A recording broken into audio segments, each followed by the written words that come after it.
Hi everyone, I'd like to introduce you to Wailed On. This will be an interview series with players from the Scottish League of Legends scene. I'd like to thank Roi Boi for coming on today and being the first person to interview. I first met Roy when I started playing in Belong Arena's Glasgow store in 2018. As you can see, I have my Clyde Claymores jersey on today. I'd like to give a shout out to all the players I met at Belong Glasgow over the years.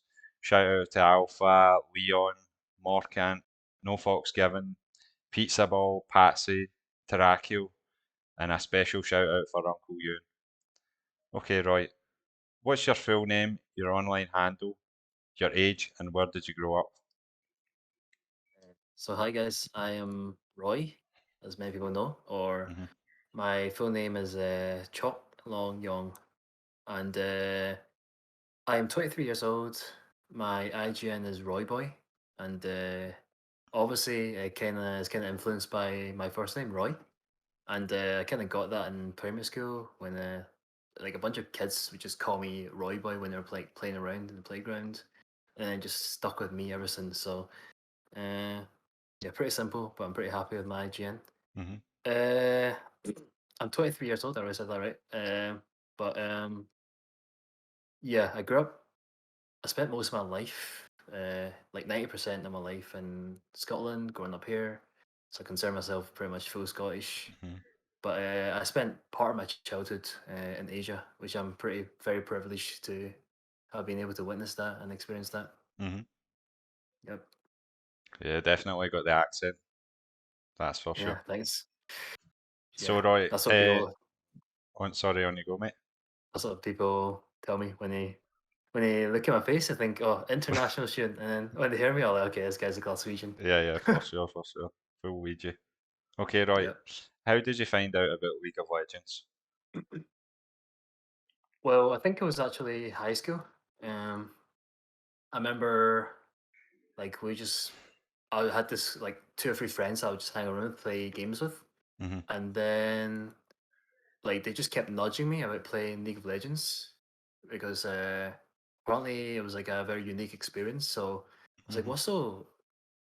what's so great about this game? I need to try it out for myself. So I tried it on like my shitty crap top, and yeah, the first like few games it was terrible. Like I did not enjoy it whatsoever. I kind of wanted to like uninstall the game, but after a few games I just got addicted, and then Hmm. just went from there. Nice. Okay. So you play support role currently. You've played a few Mm. roles over the years. I remember when we first started, you were playing mid lane, Uh, and then you were playing ADC for a while. But support's your current role, and yeah, what what made you decide to play that role?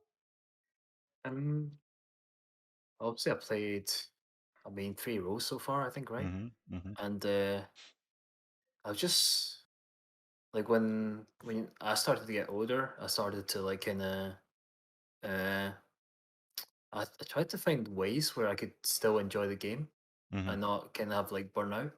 Okay. So support was kind of like that role for me where I could just spam like a lot of games, but I would still like be very chill about it and like and still enjoy the game.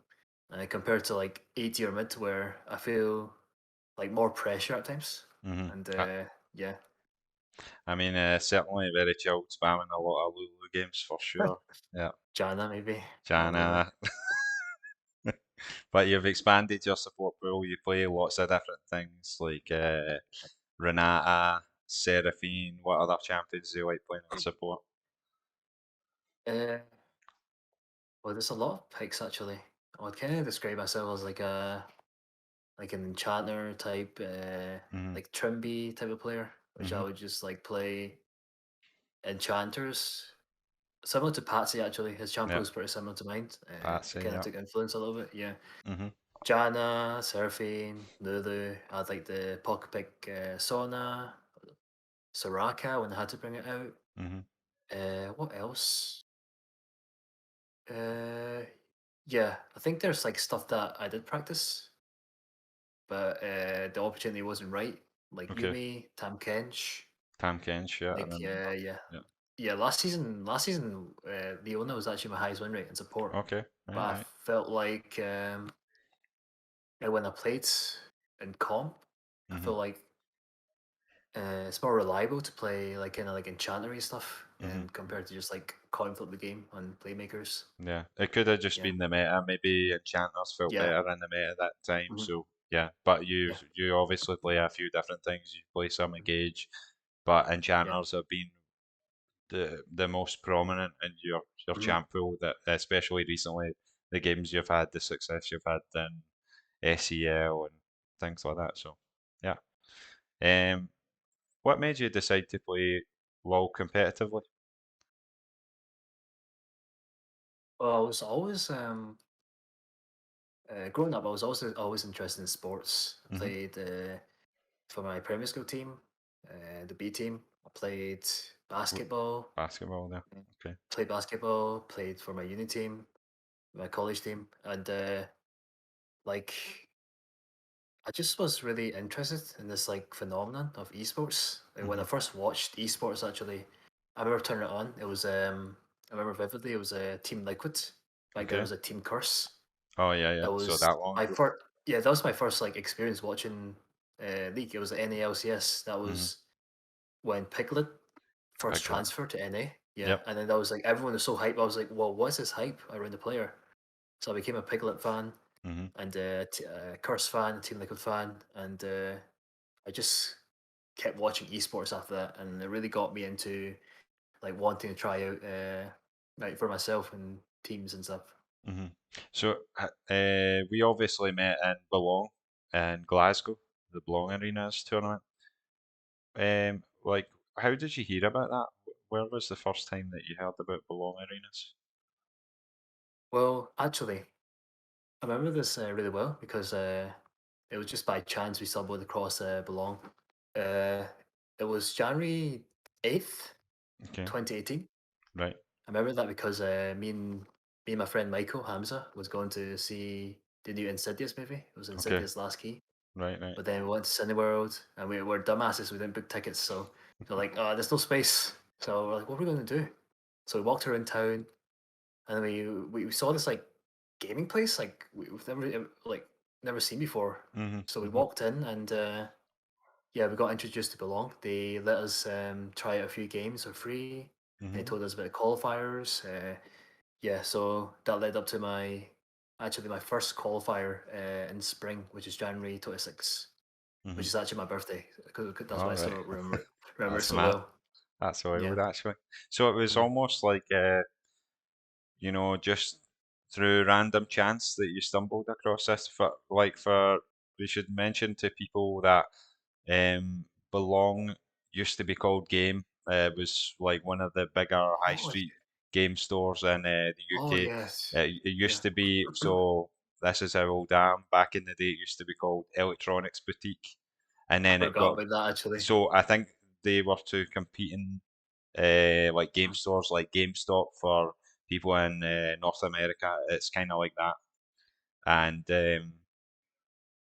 these were two competing stores, and then Electronics Boutique got bought over by Game, and then Game rebranded to Belong.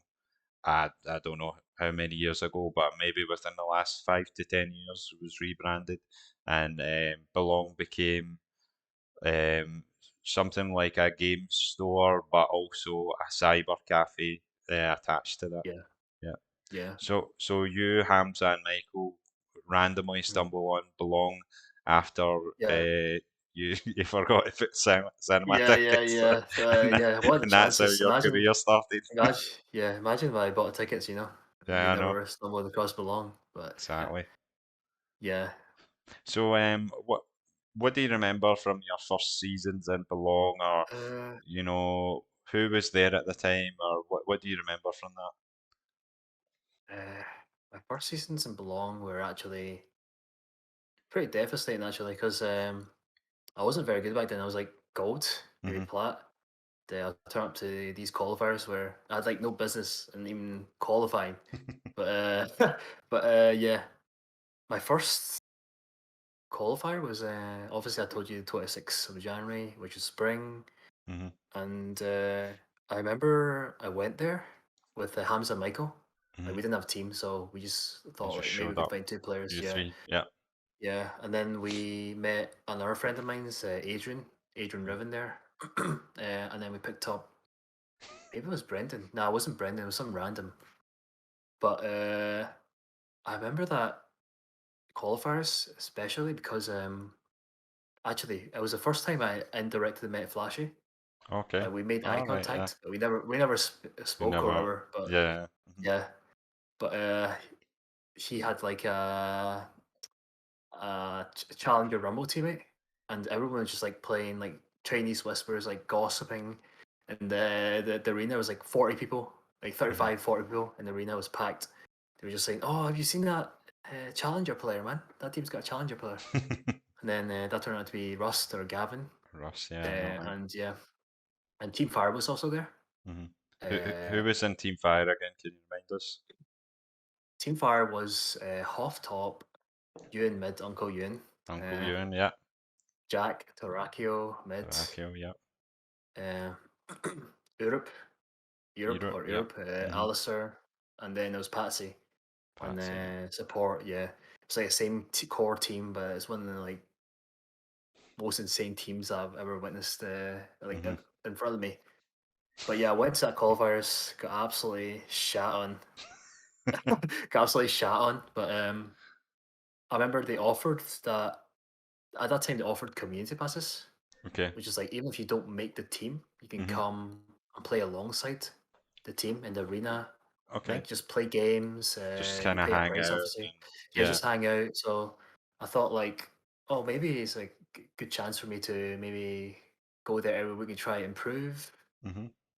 Maybe like have a few sneak peeks at Team Fire. Maybe try to improve myself. Mhm. So I asked my friends if they wanted to join, but like none of them wanted because obviously the more different commitments in their life Yeah. compared to me.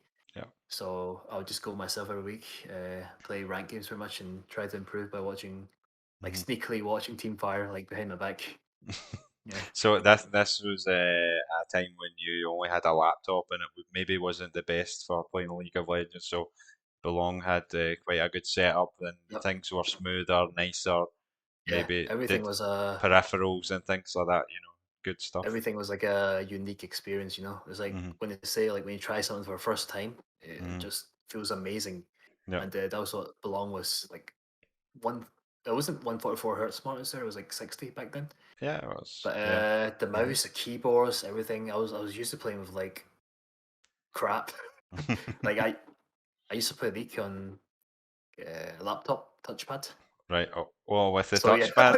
yeah, on the Okay. touchpad. So yeah, it was So it's quite amazing. a big Yeah, improvement from that then at hmm least. yeah, it's Okay. amazing. So Right. Interesting. yeah, Okay. So,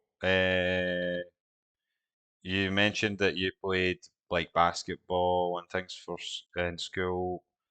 Was that like your first game that you were competitive in? Your first kind of like sports or competitive experience playing basketball? actually, I would say football first. I didn't pick up Football first. basketball until I was like older, but Hmm. uh, yeah, football. I used to play defender, like centre Okay. back. Right. Yeah, because yeah, I was back in the primary school days. I was like the tallest, which is Hmm. a funny thing to say now. But pretty much I stopped growing. Everyone started growing, and Hmm. yeah, it's no point in me playing centre back anymore because centre backs are tall, uh, people that can contest balls in the air and stuff. So Hmm. I Hmm. started playing other sports, and funny enough, one of the most one of the first competitive like sports that I had a big potential in was Hmm. actually sprinting. Okay. Uh, relay, 100 meters, uh, 4x4, 100 meters, 4 by Hmm. 400 meters, really. And I first got my chance in high school when I got selected because I was always a fast guy. Like I was always speedy. Hmm. And the teacher picked me. I was like really happy back then because I always had that competitive spirit. That's why I still kind of compete today. Hmm. And yeah, my first tournament I won in sprinting was North Lanarkshire. I Okay. got second place, silver medal. in 4x4 relay. I Nice. got I got bronze in 100 meters, the tied bronze, but it was still bronze. And back then, my high jump was actually pretty good as well, so I Mhm. got tied bronze with that as well. But with the nature of sprinting, is that it benefits people that's taller. Mhm. So the professional sprinter nowadays is like minimum 6'1" or 6'2", Yeah, like like using ball and stuff. you're saying bolts. Yeah, Yeah, what height is he? yeah, Maybe 6'4" or something like six that. Like foot, this yeah, 6 foot guy's 4 or something. really But tall. there's no professional sprinters that's like below 6'1". Mhm. Like, yeah, so it's insane that I actually managed to get a medal. But Mhm. obviously, as time went by, I couldn't compete with these like monsters anymore. Right. People Like, get taller, so. yeah, yeah, exactly. The shorter guy's always going to have like more strides, so they always win the short races. So like the Mhm. first 40, 50 meters, but the taller guys will catch up and win the longer races. Pretty Right. much, that's just how science works. Mhm. Yeah. Okay. Okay. So let's talk about the different League of Legends tournaments that you've played in, because you've played in a few over the years that have obviously belong with me and a few of the other guys I mentioned before. Well, talk about the different tournaments for a bit. Uh, well, obviously, Belong was like the first core tournament that Mhm. I really got engaged in. But it was Mhm. actually before that there was this tournament that was advertised in the league client. I'm not Okay. sure when it was. It was like season 6, season 5. Mhm. It's called like the Nordic Cup or something. Okay. So me, Hamza, and Michael and that signed up. It's really cool. You click on it and you sign up, and then they had a website that showed you actually the brackets and stuff. Mhm. And it was really cool just see my name in the bracket, even though we got knocked out in the first round because like we're bronze, like silver, gold players. Like we weren't good back then. Okay. But yeah, that was my kind of like my first experience. Right. And then yeah, obviously talked about the first season in Belong. Mhm. Uh, How many seasons were you in Belong? Let me count actually. Spring 2018, summer. So that's two. Summer 2018, winter 2018, spring 2019, uh, summer 2019, 2019 winter. So that's six, and Mhm. then I think 6 or 7, maybe 7. Because I think Yeah. well, I think you is there maybe spring 2020. I remember before COVID times. I remember this day specifically. We were playing, and we were we were nearly done our season, and then COVID hits, and everything gets cancelled, and the Yeah, whole that was. tournament. I'm not sure if that was winter, That 2020, that or if that that was was that was spring. spring, because it was March time. Yeah. Oh, you're right actually, because so I've played like more than 7 seasons actually. Mhm. So yeah, you're right because COVID started coming in like during January that year. Yeah. Yeah. And then lockdown and stuff like started coming in like March or something. Mhm. So yeah, you're right about that. Was Um, there? I seem to remember. Was there an online tournament that belonged? Normally, mm, the seasons that you talked about there, the way it was organised was that um, Belong Arenas was a UK wide store, and they had stores in Glasgow for us. They had London, Manchester, York, Liverpool, Portsmouth. They had all of the big kind of towns and cities around the UK all had their own Belong Arena, and you would compete against people at their different stores.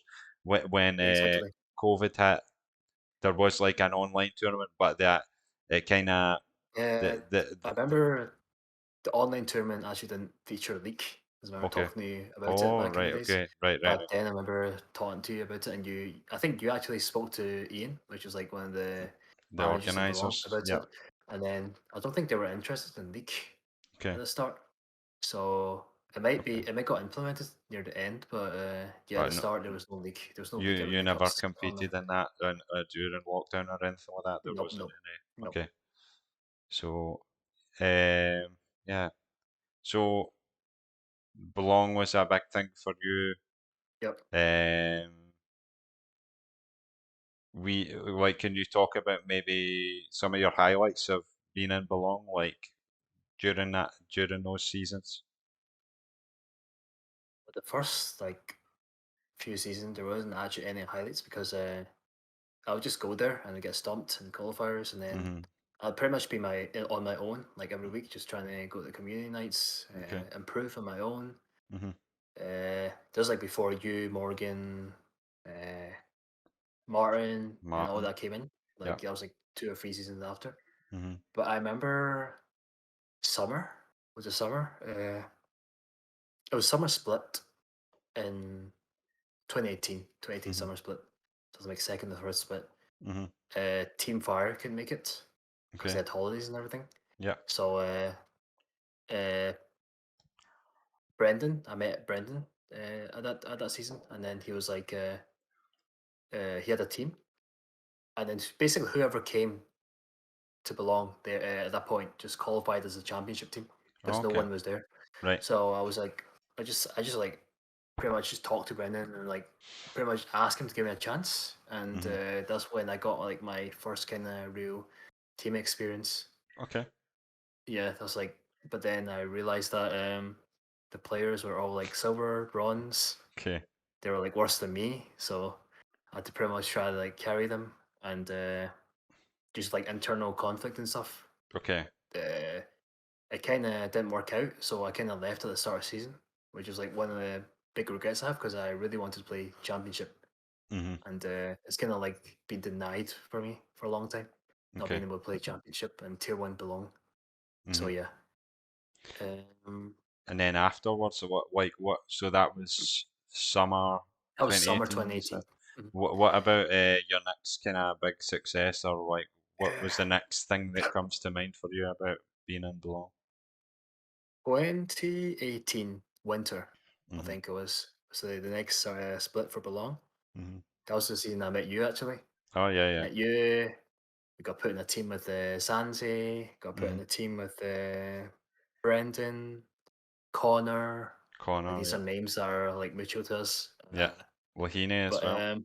yeah, Lahini, so that's our five stack. Mhm. And we pretty much like we won like 1 or 2 games, but then we got knocked out of the qualifiers. Mhm. But that was also the same season that I think Morgan joined Yeah. Belong. So there was a few big players that you had.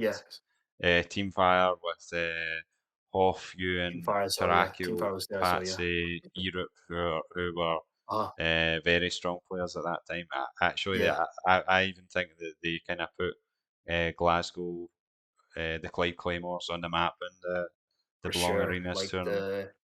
the significance of their like arena clash win Hmm. is like still celebrated to this day, man. It's like Yeah. crazy how they won it, especially like two elder dragons or something, three Hmm. barons, and they hit his base defense reverse sweep. Hmm. Crazy, man. So they won the whole tournament. Was it the Portsmouth Pirates they were against, or what was the name It of the was the team? Portsmouth Pirates. It was Portsmouth Portsmouth Pirates. Pirates because Portsmouth Pirates back then they were like the most dominant belong team. Right. Okay. 5 or 6 championships. Wow. Uh, Crazy. Wow. 5 or 6 championships. That was the team with Divinus. You just remember Divinis, him, yeah. Divinus. I think he's still around. He plays in, is it Yeah, the I think NLC or Kosh. something like that? Yeah, NLC or something. I think Kosh Hmm. or something talks to him. But yeah, those are the big names back in these Divinus back when he played mid. He's a support main now, I think. Was there, So for some reason, the name Shaven Tortoise comes to mind? Shaven Tortoise, a jungler, yes, plays Johnny. I'm trying to Played think of mid, the other players at that time, those Uh, games, because they had the ADC player was pretty insane. Flubber, I think. Flubber, Flubber. yeah, Flubber okay, over. He had like a blonde ponytail, but it was right, the biggest rager known to man. He like fucking slam his desk when they lose. I remember okay, Patsy told me that actually. right, okay, Yeah, and yeah. yeah. So But yeah, that was they reverse the Team Fire, the Clyde Claymores, that yeah. tier one team at the time. They managed Yeah. to reverse sweep with this game. They were 2 games down, and they managed to turn it around and take the Belong Arenas Cup. Right. Yep. Hmm. I'm trying to remember what season it was they won it.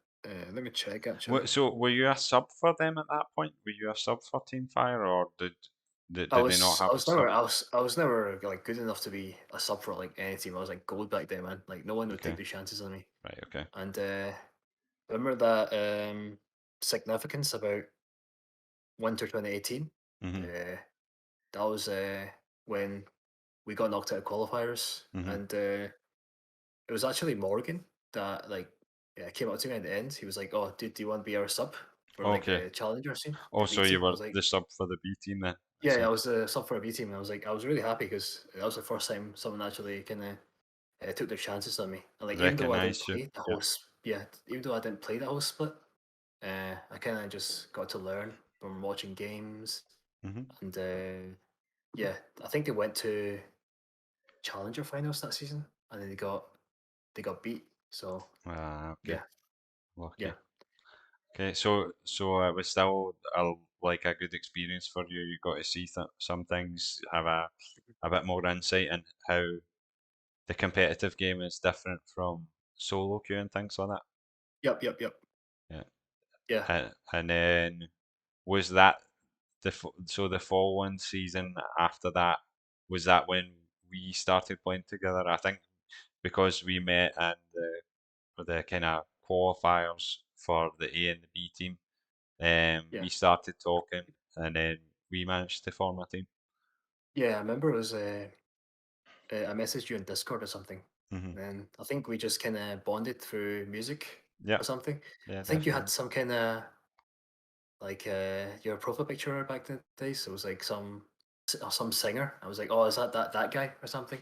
You gotta find that Oh, message, but yeah, but it's just vaguely remember it. But yeah, we kind of just bonded over music, and I was hmm, like, oh, did I was thinking about really like putting together a team that hmm, could develop and do well. hmm, So I heard that Morgan Martin was kind of free now because hmm. Kaya and Adriana Yeah, think they quit to pursue female careers in league. yeah. I know So Kaya is one of our friends. She's from Poland, yeah, Polish girl. yeah. Did she go back to Poland after that? I think, and she I think she started to went play in to Lazarus. Was that a all yeah girls team? Lazarus. Lazarus it was yeah. I Lazarus. remember we scrimmed him so many times because Hmm. Morgan was really Yeah. friendly with them. But yeah, That was yeah. so Kaya, she actually joined. What did she join? I think she joined summer actually. okay. So the split after I joined, Right. that's when she joined. It was summer. That was the split I almost got to play championship Hmm. before I went on holiday. But yeah, that's when I first met Kaya Yeah. and Adriana as well. So when we started in spring, that would be 2019, spring 2019 spring. spring Yeah, 2019 2019. spring. I remember I managed to get in contact with Morgan, Morcant, and Martin, no Fox given Mhm. at that time, Yep, and we managed to get them on board with us, and then yep, yep. we were really struggling to find a support player, and Yeah, we were trying everything. We were famous. speaking Yeah, to whoever we could. We were like, oh yeah. no, we can't find someone. And then I remember there was a League of Legends Scotland um, Facebook page at the time. They Mhm. organised nights out and people, oh, I'm looking for a game. Does anyone want to play? Post their IGNs and things like that and organise things. Um, I decided let's put a message there. We'll see what comes up. And lo and behold, we got a Fandy Alpha, one of our good friends for many years, to play with us, and we played together for so many years after that that we probably played together for another 2 or 3 years until um, you know people had jobs to do and Yep, life got in the way yeah, sort of thing. So yep. uh, The beauty of talk, youth. yeah, talk about that season for a bit. How we done? That season was one of the most memorable Hmm. because actually forgot to say, being Martin, we didn't really see like we didn't always see eye to eye because Okay. the season that Morgan asked me to sub, Hmm. uh, Martin was actually pretty annoyed because he wanted his cousin to be the sub. Oh, But okay. then yeah, but then Morgan was like, I think this guy Roy can play jungle if he needed to, and he can play Mhm. more roles. So we have him as a sub. Mhm. So yeah, me and Martin, yeah, we didn't start off with like the best like friendship like it was today, Mhm. but that kind of developed over time once we got to know each other, talk about music, talk about like our love for like SKT, like Mhm. LCK. And that's what made that season so special because we were just like five friends that Mhm. just really wanted to win, and we knew that when we went to qualifiers that there was a big chance we wouldn't beat Team Fire Mhm. because we're a new team, but wanted to do our best to win Challenger and kind of put Clyde Claymores on the map because they have been to Challenger finals before, but they just lost. So Mhm. yeah, So, at this point, you were playing mid lane, right? And I think for some reason I remember that your favourite champion at this time was Azir, right? What other champions did you like to play at this time? actually, I think my Cassiopeia back then was Oh more yeah, actually infamous. I remember now. Yeah, I would get power banned every game. Like one of the things that made me most happy was when Team Fire power banned it every Yeah. Mhm. time they played us. That kind of give me like an ego boost. But yeah, my Cassiopeia, my Azir was like always there, Mhm. but it wasn't something that I would play like every game. My Rise, Mhm. obviously, Rise, yeah. my Rise was really popular. What else? What else did I play? Mm, I Victor, remember Victor, Victor. Yeah. Victor. Yeah, one of the most iconic champions when I played mid. And yeah, not sure I played a Kelly back then, but I oh, she remember wasn't a mid laner. Yeah. Ari at one in the finals. Oh, Ari, It yeah, was yeah, an you're Ari team. right. Yep. Ari was like always in my back pocket, but I didn't want to play her if the Mhm. circumstances weren't right. So Mhm. that final game of that series, before we first swept them, Mhm. I stomped like two games of Victor, maybe three games of Victor, Mhm. right? Do, And do you then they do were you forced to remember? ban it. Do you remember like what happened with that season, like on the build up to the finals? Oh, it's just yeah, would scrim like pretty much Oh, very every week, often. right? Every Yeah, week, I every think. week we took it really serious. Like then, Mhm. Morgan would like kind of have like this thing of like scrimming female teams, Mhm. but The I think Lazarus girls from Poland. Lazarus and the other they were like our usual scrim partners, but we scrim other female teams. Mhm. I think female teams are just more eager to kind of like scrim anyone, Mhm. and they were kind of like our elo, like diamond, plat, kind of like that. So They were a good team at that point. yeah, Yeah, they were we doing scrimmed pretty a well. lot, and back then, there was like a meme, right? That we'd lose scrims, but Mhm. then we'd actually stomp every single game and belong in groups Mhm. because we went flawless in the group stage. Went flawless quarterfinals, Mhm. flawless semifinals. We went flawless until the finals, which was like pretty insane. We were like 15-0 or something Yep. to the finals. Mhm. Yeah, it was insane. Uh, And the most dominant splits I had.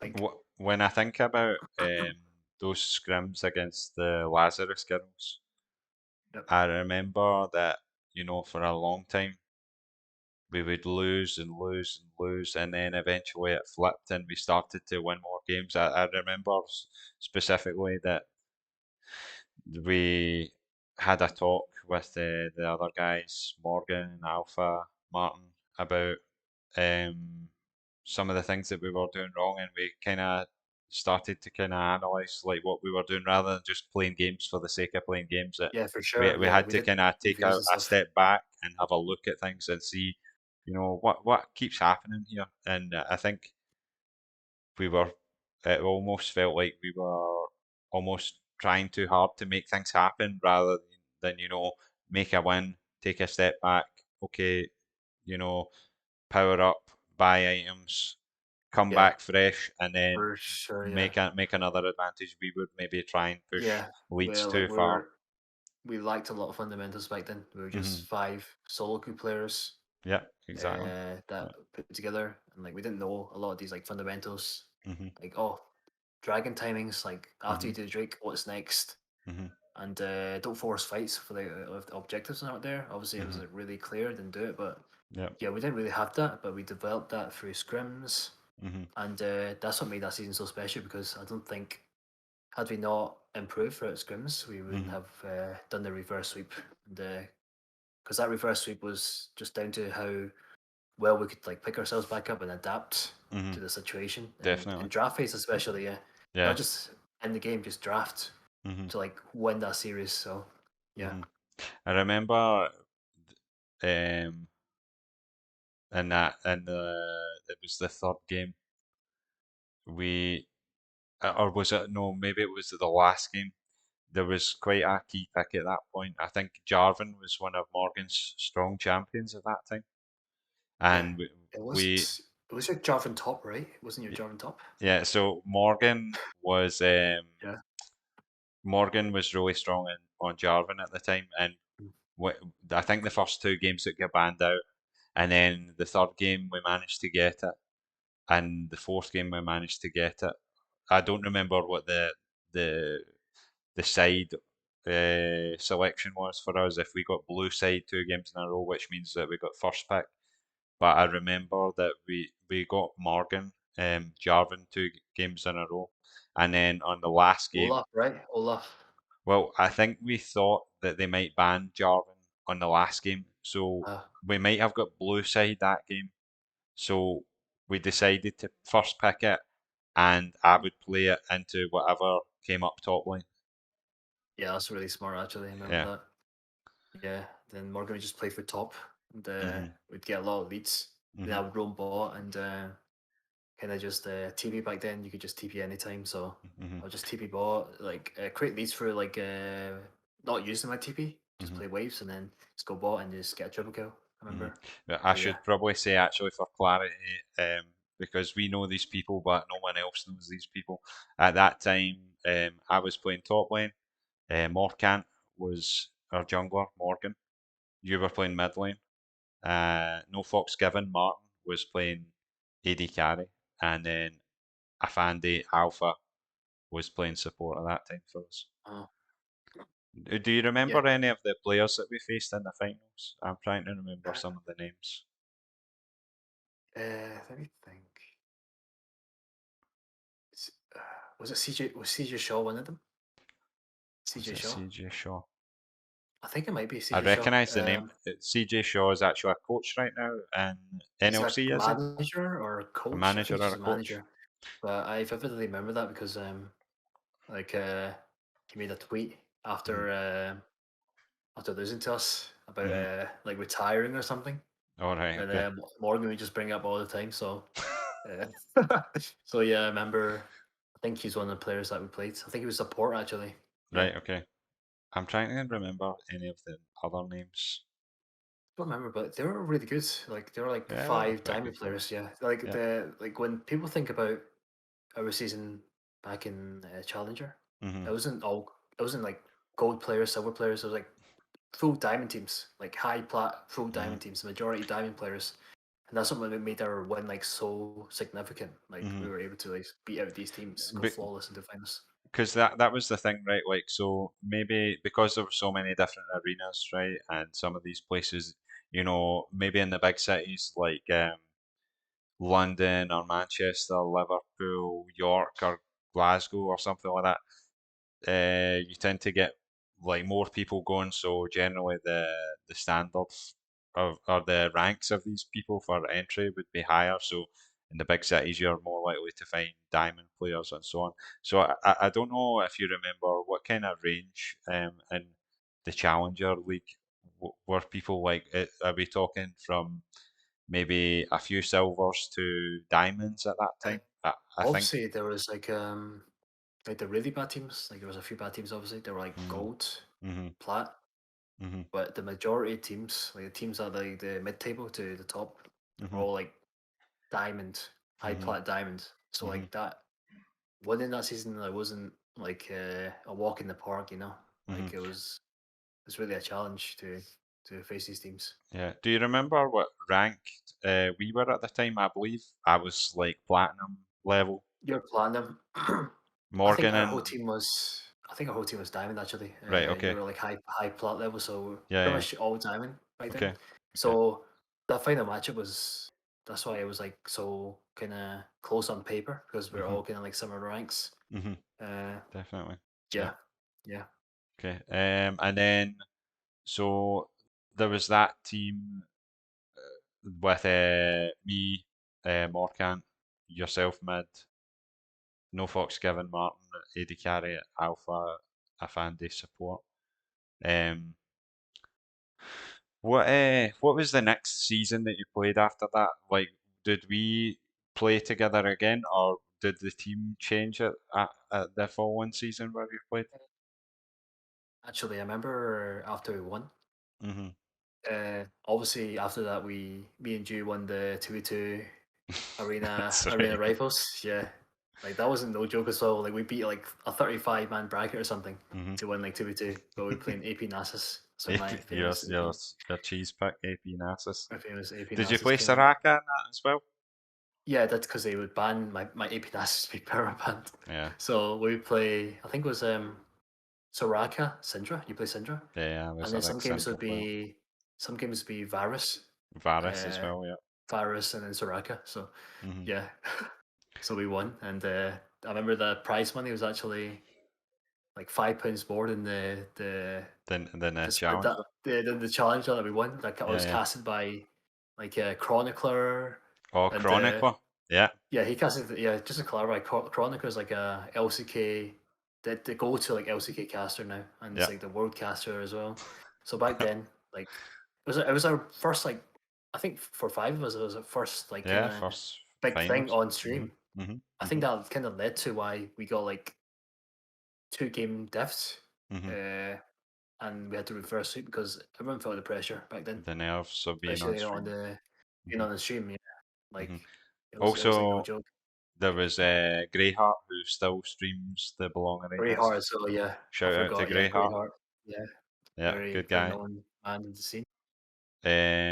Yeah, but that was crazy actually. Chronicler was casting our games at one point, Yeah, and Chronicle was he's now an casting, yeah. LCK Yeah, caster. yeah.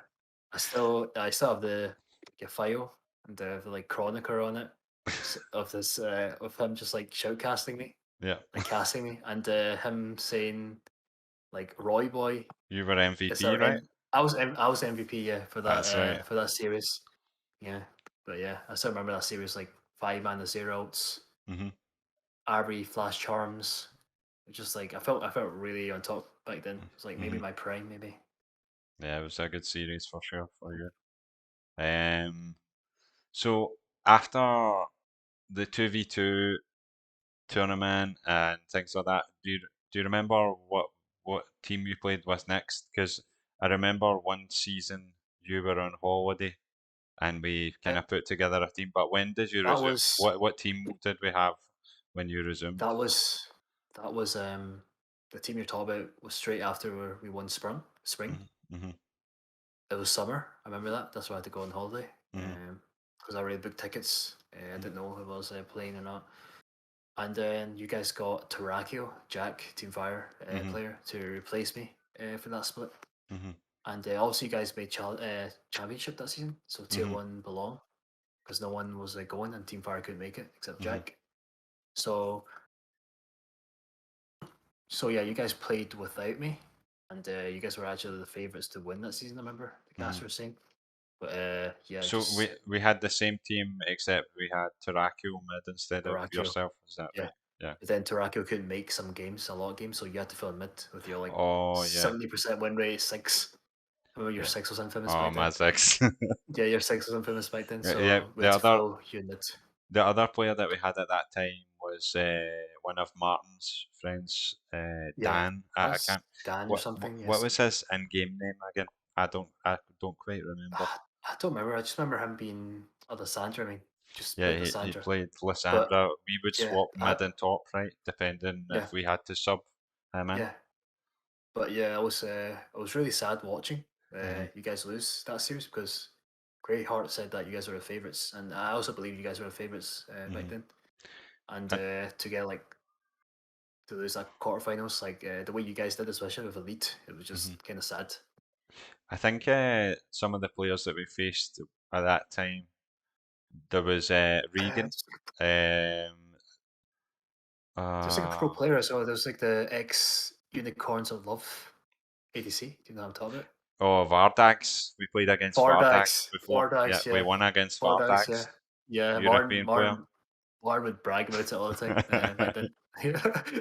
Be Vardags, but yeah, But I think on like we made it to, was it quarterfinals or semi-final? quarterfinals, Quarterfinals. quarterfinals.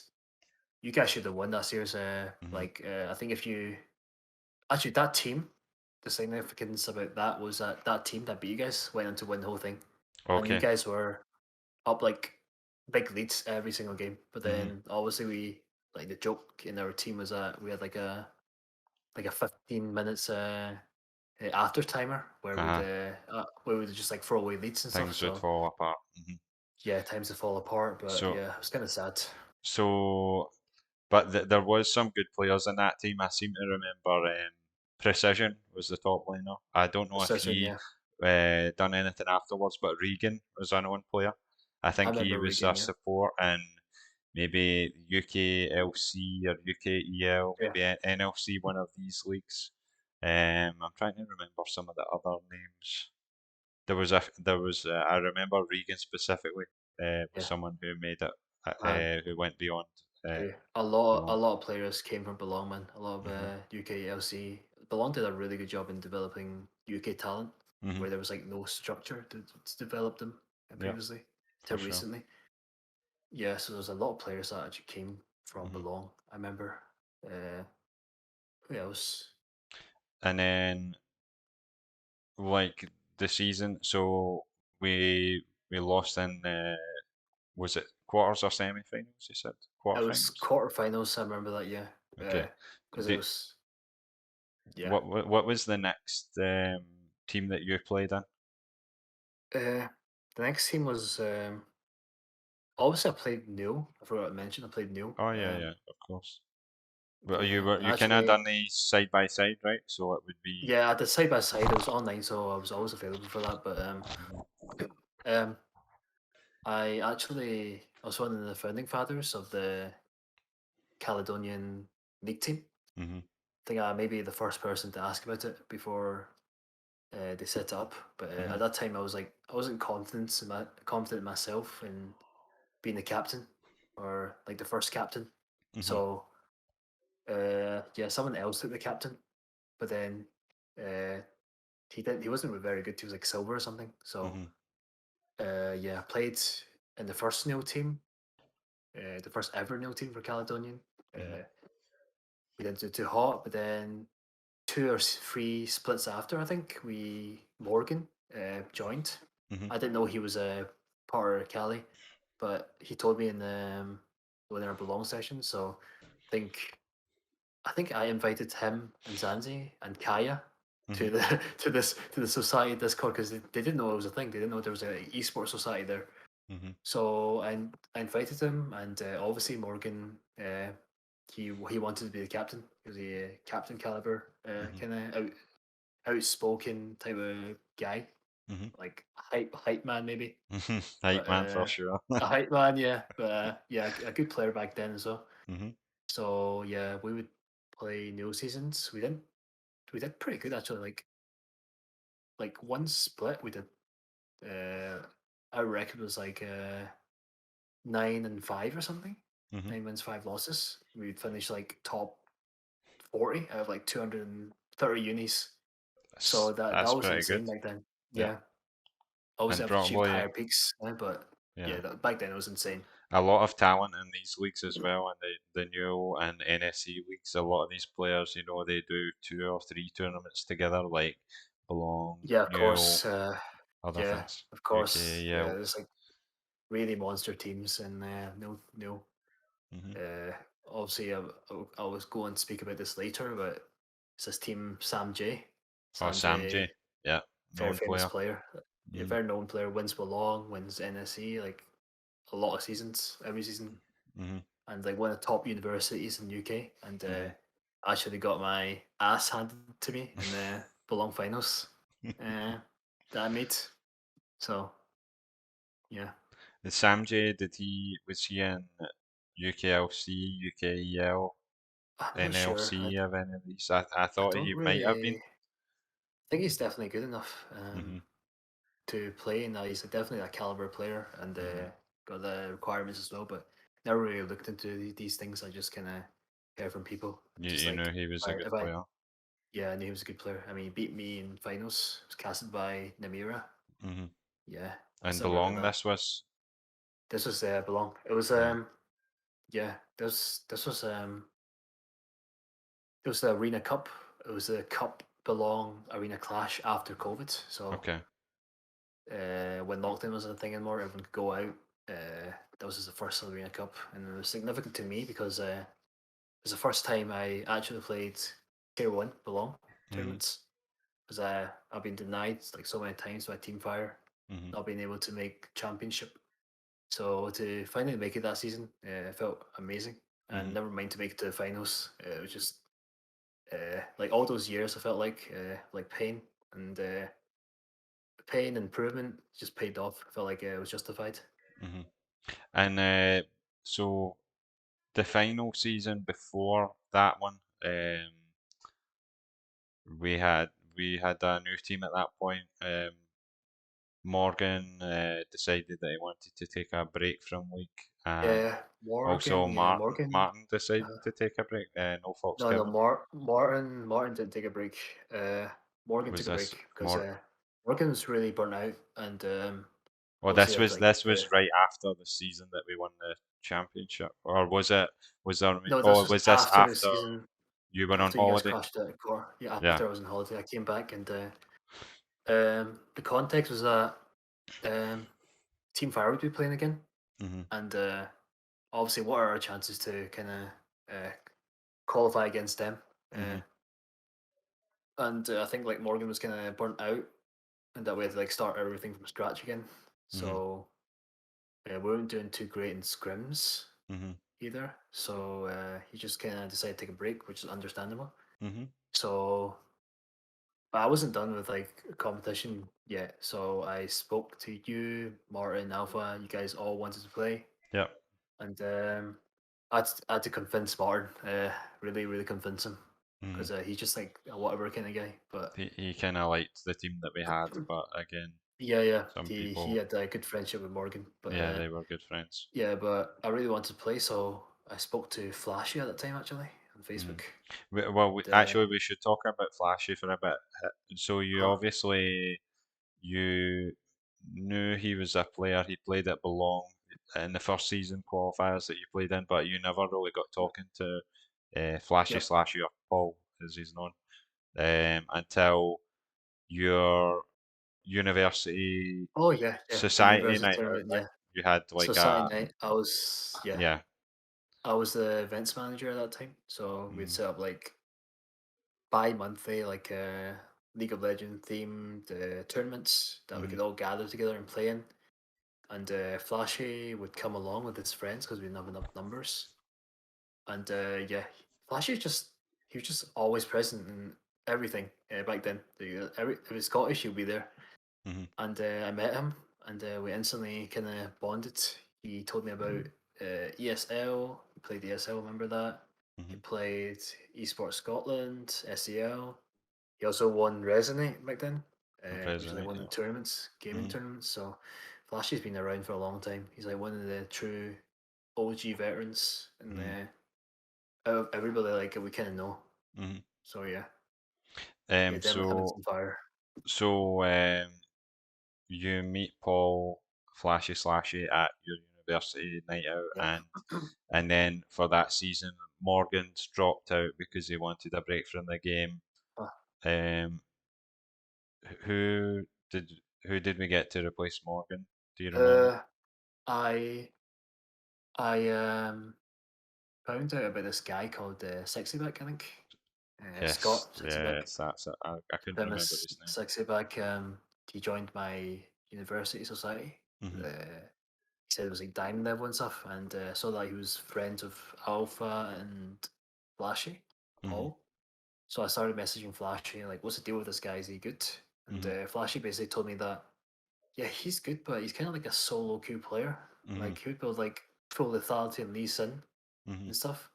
So that's like my first kind of glimpse into it, which I should have taken red flags back then, but I was so desperate to find like a good plug and play, Mhm. uh, good ranked player back then to Mhm. replace Morgan, because we didn't have much time before qualifiers. So Yeah, and yeah, to find someone similar standard to Morgan, at least rank yeah, of wise or course. skill wise. I mean, Sexy Back was a good player at the time, but he maybe didn't. He had the solo queue experience, but he maybe never had the Sexy, competitive sexy back.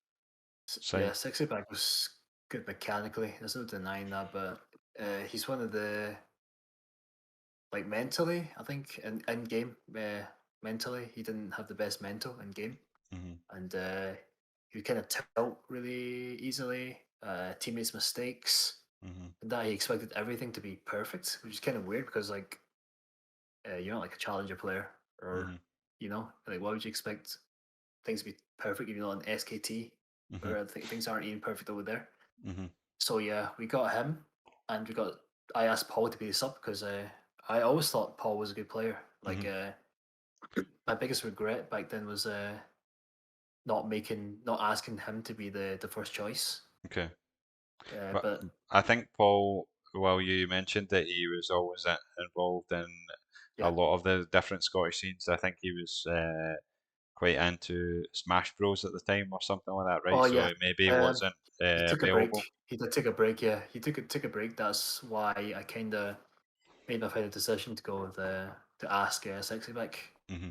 because Paul, it wasn't just fight games. He took a break from league to play fighting games. Hmm. So he played fighting games. He played World of Warcraft for a long time, like Hmm. 2 years before he became this Paul we know Hmm. that he is, to just grinding the game again, the Paul that he used to be. And yeah, so I think yeah, if I were to ask him to play for us at the time, it would just be taking a big chance. And Hmm. but I think Paul is that kind of caliber player. He would just always perform well. He's like one of the Hmm. most consistent players I know in tournament. For sure. Yep. Always had a high level. Yep. Yeah, for sure. So I don't remember how far we got in that season. Um, but it wasn't one of our more successful seasons. I think we won games, but we never made it to like quarterfinals or semi-finals or anything like that. I think we were kind of Eh, like yeah. mid bracket team at that point. Actually, funny enough, I remember that it was we were actually the favourites going Okay. into it, so we would actually win a lot. We win most of our games at the Mhm. start, but then it went to final day in groups, Mhm. and we'd lose like all our games in the final day, Mhm. and we crash out of groups. So sounding like a big failure. Mhm. But the important thing about that was Sexy back couldn't make half of those games. Mhm. So we had Paul sub in for weeks prior, Mhm. and we'd actually win most of our games, like all our games with Paul. Okay. But when Sexy back came back in the last day, we'd lose every game because Mhm. he was really tilted. Like he wanted to argue. Uh, he was tilted at teammates. He wanted to argue with teammates. Like this, that was the first time I seen like Alpha kind of get tilted and Oh yeah. argue about a pick with Mhm. someone. Like Alpha never gets tilted, man. He Yeah, was, he's a very relaxed type of guy. So yeah, so anyway, things didn't work out that season, and then the following season, did we change the team again? I think was that when we uh, Leon was playing with Team Fire as the sub, right? I believe in that season, the one that we just talked about, and then yeah. The Dion was a sub for the the season that we crashed out. uh-huh. Yeah, he was a sub. So we met Leon, and I asked him Yeah, if he would like to play with us, and we yeah. were I Martin decided that so yeah Martin then decided that he wanted to take a break from playing competitively. yeah. He was really done now, especially after that season that Hmm. we crashed out of. But Hmm. I remember playing against Leon in qualifiers. Like he didn't have the best team. Hmm. Played with like bronzes and we'd beat him. But Hmm. I You, saw the potential in him. Like he was like one of the best players that I've seen. Kind hmm. of and belong. Yeah, for And sure. he's subbing for Team Fire and that. So I remember talking to you a lot about the season after. We Mhm. crashed out about maybe picking up Leon. Mhm. Me and Patsy would kind of have these jokes in the league client about how much we are going to sign Leon for. Like I would sign him for a Morris bar, and we sign him for like $2 Arabian or something. And Right. yeah, we kind of have those like bits of banter. But thing that made me respect Leon the most was he was already like an established sub for Team Fire. Yeah. Like play games, he'd win games, but when we asked him to play for us, he didn't turn us down. Like Mhm. he could have easily been the starter for Team Fire, like Mhm. especially back then, June couldn't make a lot of those games, and it was kind of uncertain if he's gonna keep playing or not. So Mhm. Leon kind of chose us over the other kind of guys. So yeah, Mhm. that's what I respected the most about him back then. Just he just wants to play, kinda. Yeah. So, do you remember was was this did this team come around basically of spring 2020? Was that season? And then I seem to remember that we played and we were winning every game. We hadn't dropped a single game up until I think it was maybe close like to the final. So I think we'd won the group stage flawlessly, and then we were maybe Yeah, we were top. going to We're quarters. flawless at top. Yeah, we're Mhm. flawless at the top of the groups, and that's what Santi subbing in for me one week That's because right. I was really tilted.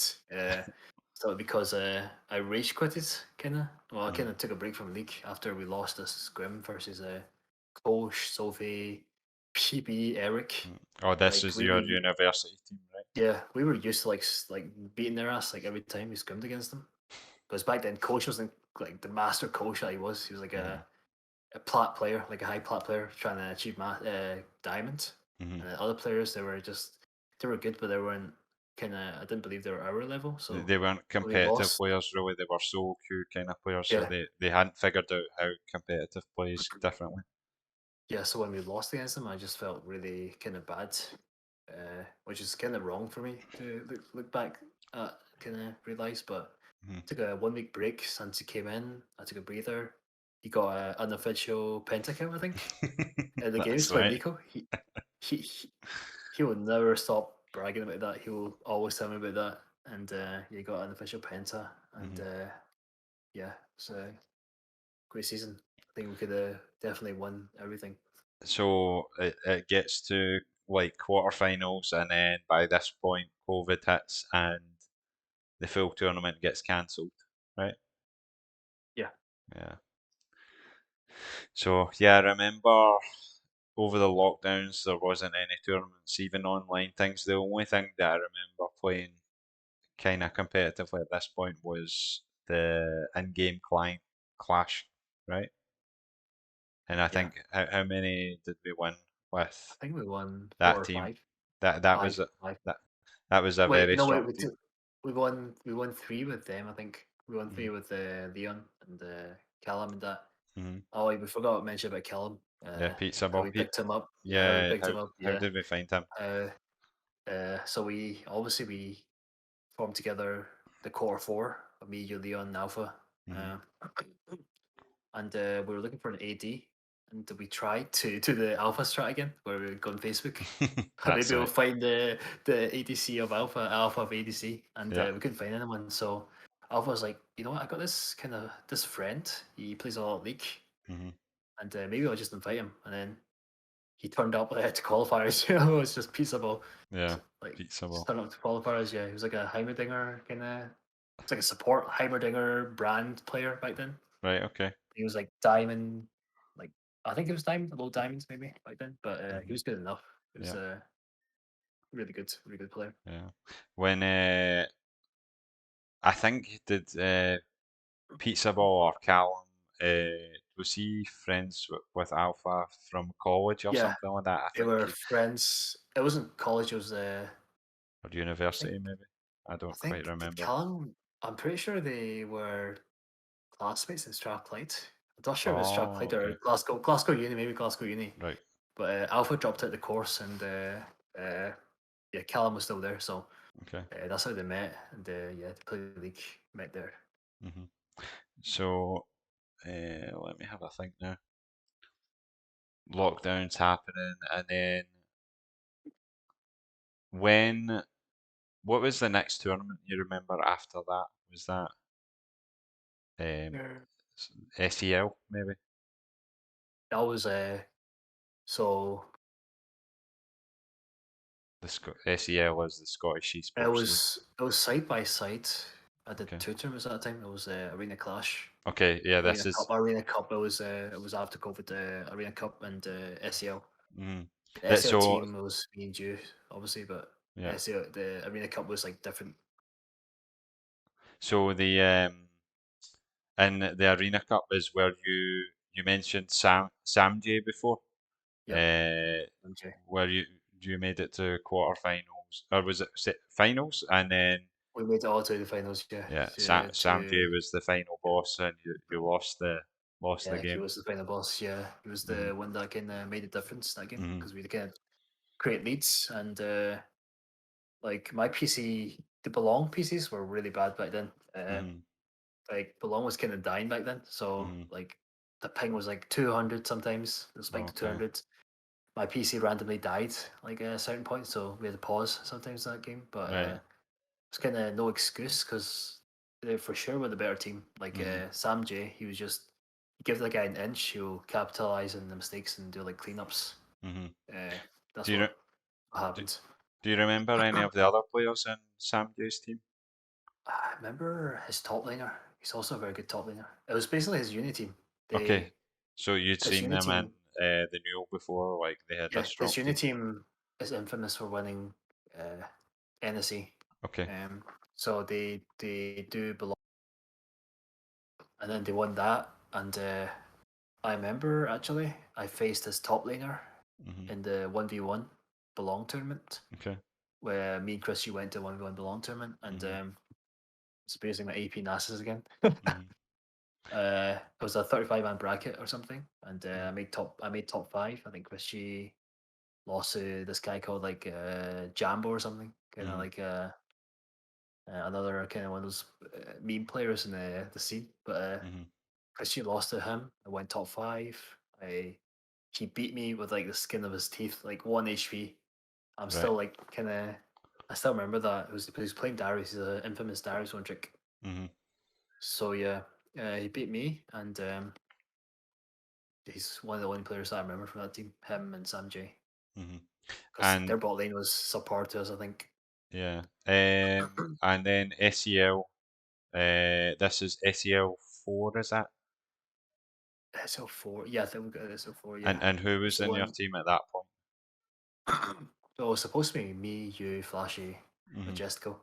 Then Hmm. internal Uh, conflict kind of happened, yeah. obviously. Yeah. We had a bit of a fallout, and Yeah, I uh, decided to have a break. yeah, we had a bit of fallout, and like obviously, I was kind of sad back then because Hmm.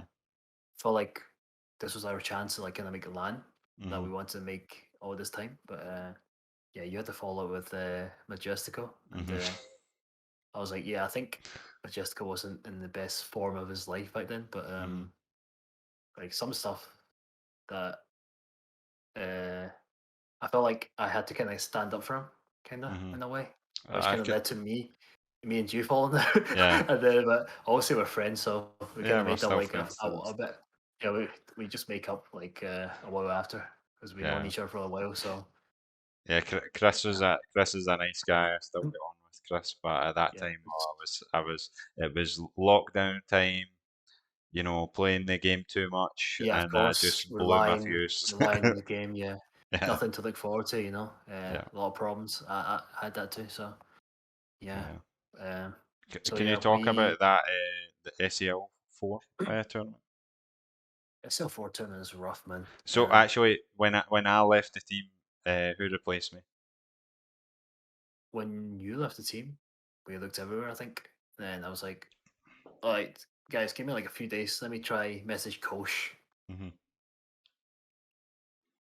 Obviously, Kosh wasn't a player that I think would kind of agree to play with us. Like our caliber, our ranks and caliber, I think, Hmm. weren't up to scratch with like the other attractive players like Leon and stuff. Hmm.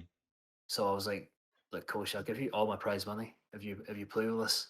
Hmm. And he was like, sorry, I already kind of promised like Leon and stuff that I play with him. So Mhm. yeah, I think he kind of made the right choice because back then we were nowhere near good enough to, I think, win SEL. You know, Mhm. just our goal was just to make it out of groups, make land finals that we all Mhm. wanted to. So Flashy messaged one of his friends, one of our friends, kind of like back then, Mhm. Gavin Rust, Rust. Yeah. the the former like challenger Rumble player in Mhm. Flex, Mhm. and we got him. Then the internal kind of issues kind of kept piling up. Like I felt really shit back then, man, playing in the team. I felt like back then was the closest time that I felt like I was gonna kind of just quit Mhm. because I felt like things weren't getting anywhere. But Mhm. I couldn't quit when there was like four other people that kind of really three other people that still wanted to do this. So Mhm. I had to think about others kind of for the first time in my Yeah. tournament career. So Rust, he didn't show up to practice some Mhm. practices, and I was like, all right, we need to get someone new. Like we're Mhm. a few days off from tournament, and we haven't got a permanent member on our team that we could rely on. And Mhm.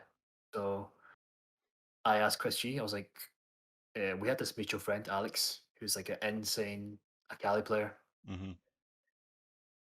like one of the best in the US, maybe. Akali.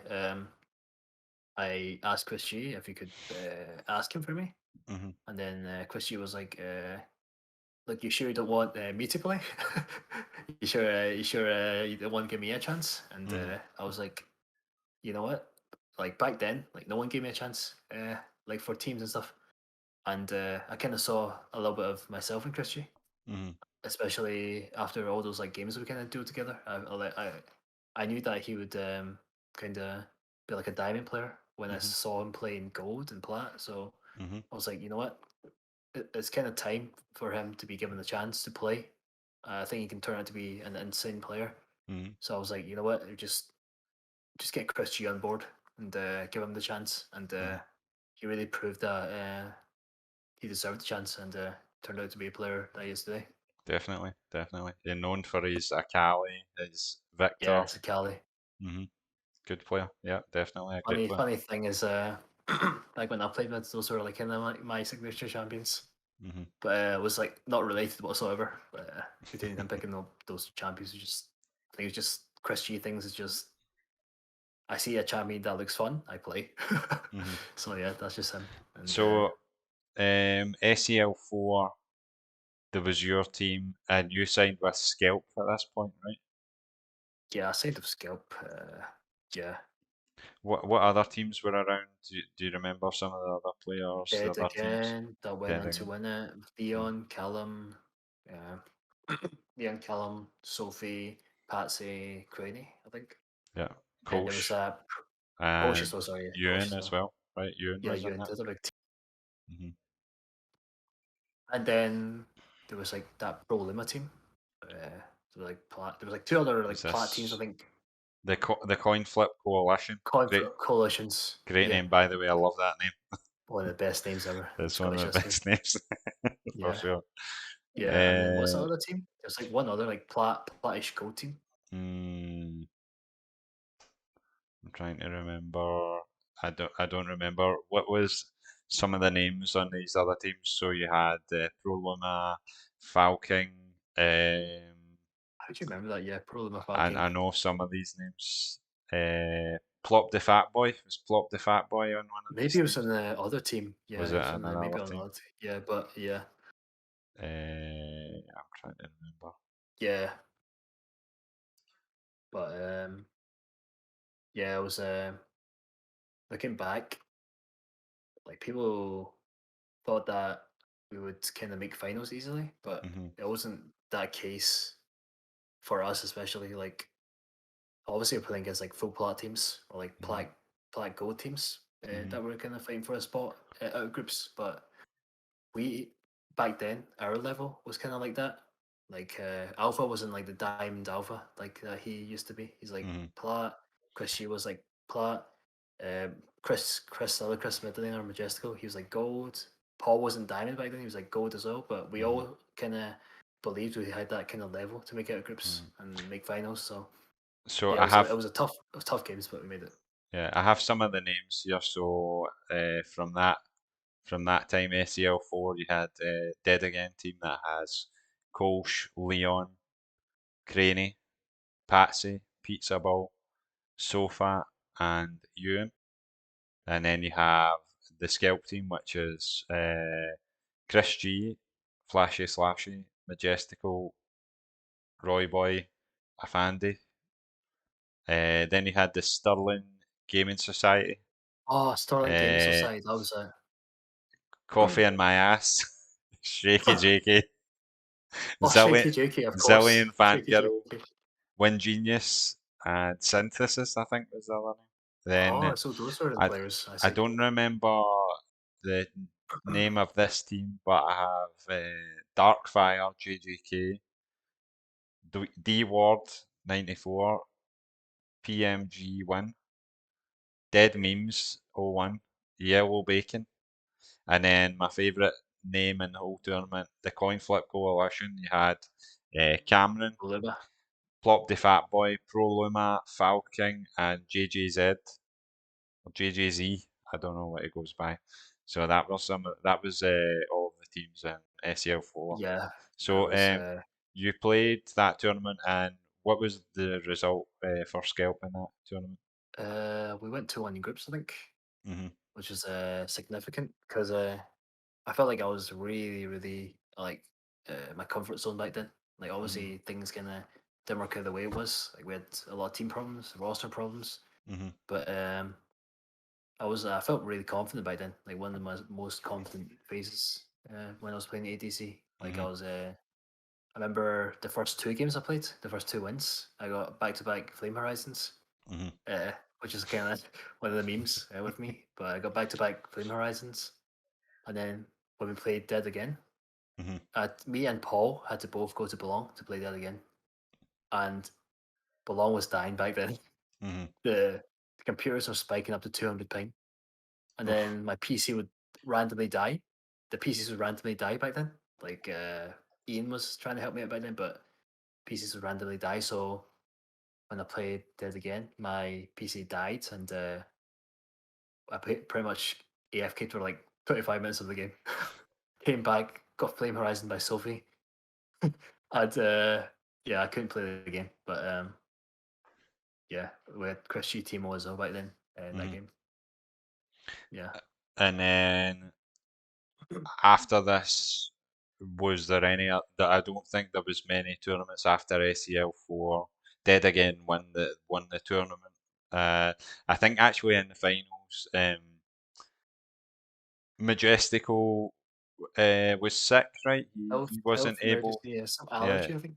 yeah. So the finals for SEL4 were held in the Dundee Arts Centre, right? Contemporary At arts, yeah, Contemporary Arts Contemporary Centre. Arts Centre. I don't remember how many people were there, but oh, it was a good event. I was there myself. There must have been maybe oh, about 50 to 100 people or something like that, I think. Something like that, Something yeah. that the venue was Uh, packed out for League of it was Legends. it was one of the biggest like goals. Felt like a grassroots kind of hmm player to like play on stage, hmm and kind of achieved that. So I was really happy. And at the same time, I achieved making uh, my long term goal of making the Arena Clash finals, well, kind of tier one Arena uh, Belong finals, which I hmm did. hmm And, it felt really good back then. I'm So, pretty sure, so even though I lost both finals, but yeah, yeah, one of the things I wanted to talk about was that on the finals you didn't have Majestical and you managed to get a sub Techie Fiend, right? And Techie Fiend's a known player in the scene. He played, I think he still plays in the NLC, and it was how he kind of became part of the Scottish esports scene. I would say like he was maybe more interested in the NLC, and Yeah, UKEL, the UK scene. Yeah. UKLC, the UK scene in general.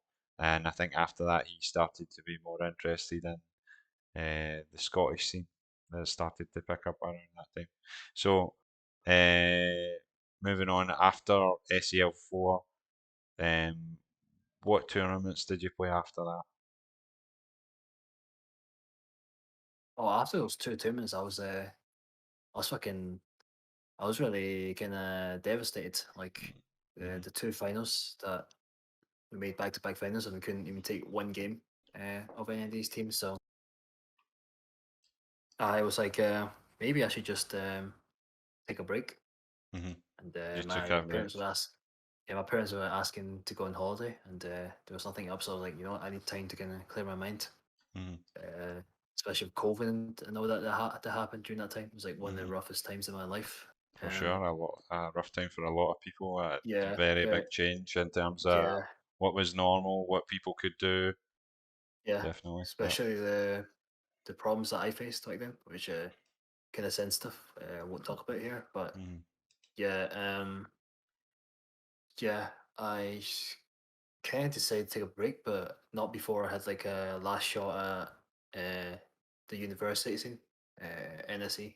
mm-hmm, So we finally, after so many seasons, we managed to kind of get a five really good players in a team. So me, Kosh, Liam, uh, Chris G, me, Midnight. So we were a really high ranking team with three master players and okay. two diamond players. Mm-hmm, And it was insane because we made nationals, made nationals, going 9-1, so 9 games, nine games, one loss. mm-hmm, Then we made nationals. There's like three divisions: Division One, Division Two, Division Three. We made Division Three. We mm-hmm. started kind of slumping because the teams were insane. Like the play against like Ro Jojo and Go Jojo. those kind of caliber players, and kind of got knocked down to Division Three. Mm-hmm, But I still wanted to like win a bracket for the like university. mm-hmm, But we went into quarterfinals, went to round of 16 actually. We faced Strathclyde, the uni I'd gone to captain right now, mm-hmm, uh, and like set up the first like League of Legends team for under the Strathers banner. mm-hmm, But we played them, we beat them. Christy popped off on his casting, mm-hmm, and yeah, we kind of stomped them. We moved on to quarterfinals. We played this like Chinese team. It's like so many of those Chinese teams in the new, like it's insane. mm-hmm, But we got big leads in both games, and we kind of lost the first game. I remember got big leads, but then we went to team fights. The Vex just deleted us. mm-hmm, Kind of just didn't respect what the Vex could do. Just mm-hmm, ulting into backline, deleting us. So I felt like that was kind of my fault during that game because I could have definitely carried that if I just like respected the Vex since I was like really strong that game. mm-hmm, But the second game, I think I went to a late game. So I went to really late game, and there was like a long pause, and we kind of discussing like what they were going to do mm-hmm, to like kind of end the game because they're down to one fight, and one of us pretty much got caught, and a few of us kind of make like really big mechanical misplays that like we would never like kind of do, especially mm-hmm, for us. mm-hmm, Like not using ult at like full HP, um, like not respecting, not knowing where the enemy is.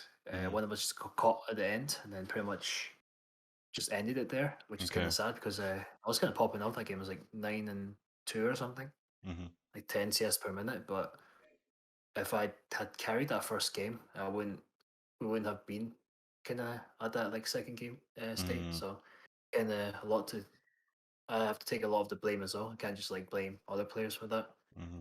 But So yeah, there was maybe a bit of tilt after the first game, you think, or a bit of like maybe the morale I think was not lost after. even not. I think we started tilting like during the Mm-hmm. second game when Right. they were making these big mechanical Oh, misplays. okay. Like So, right.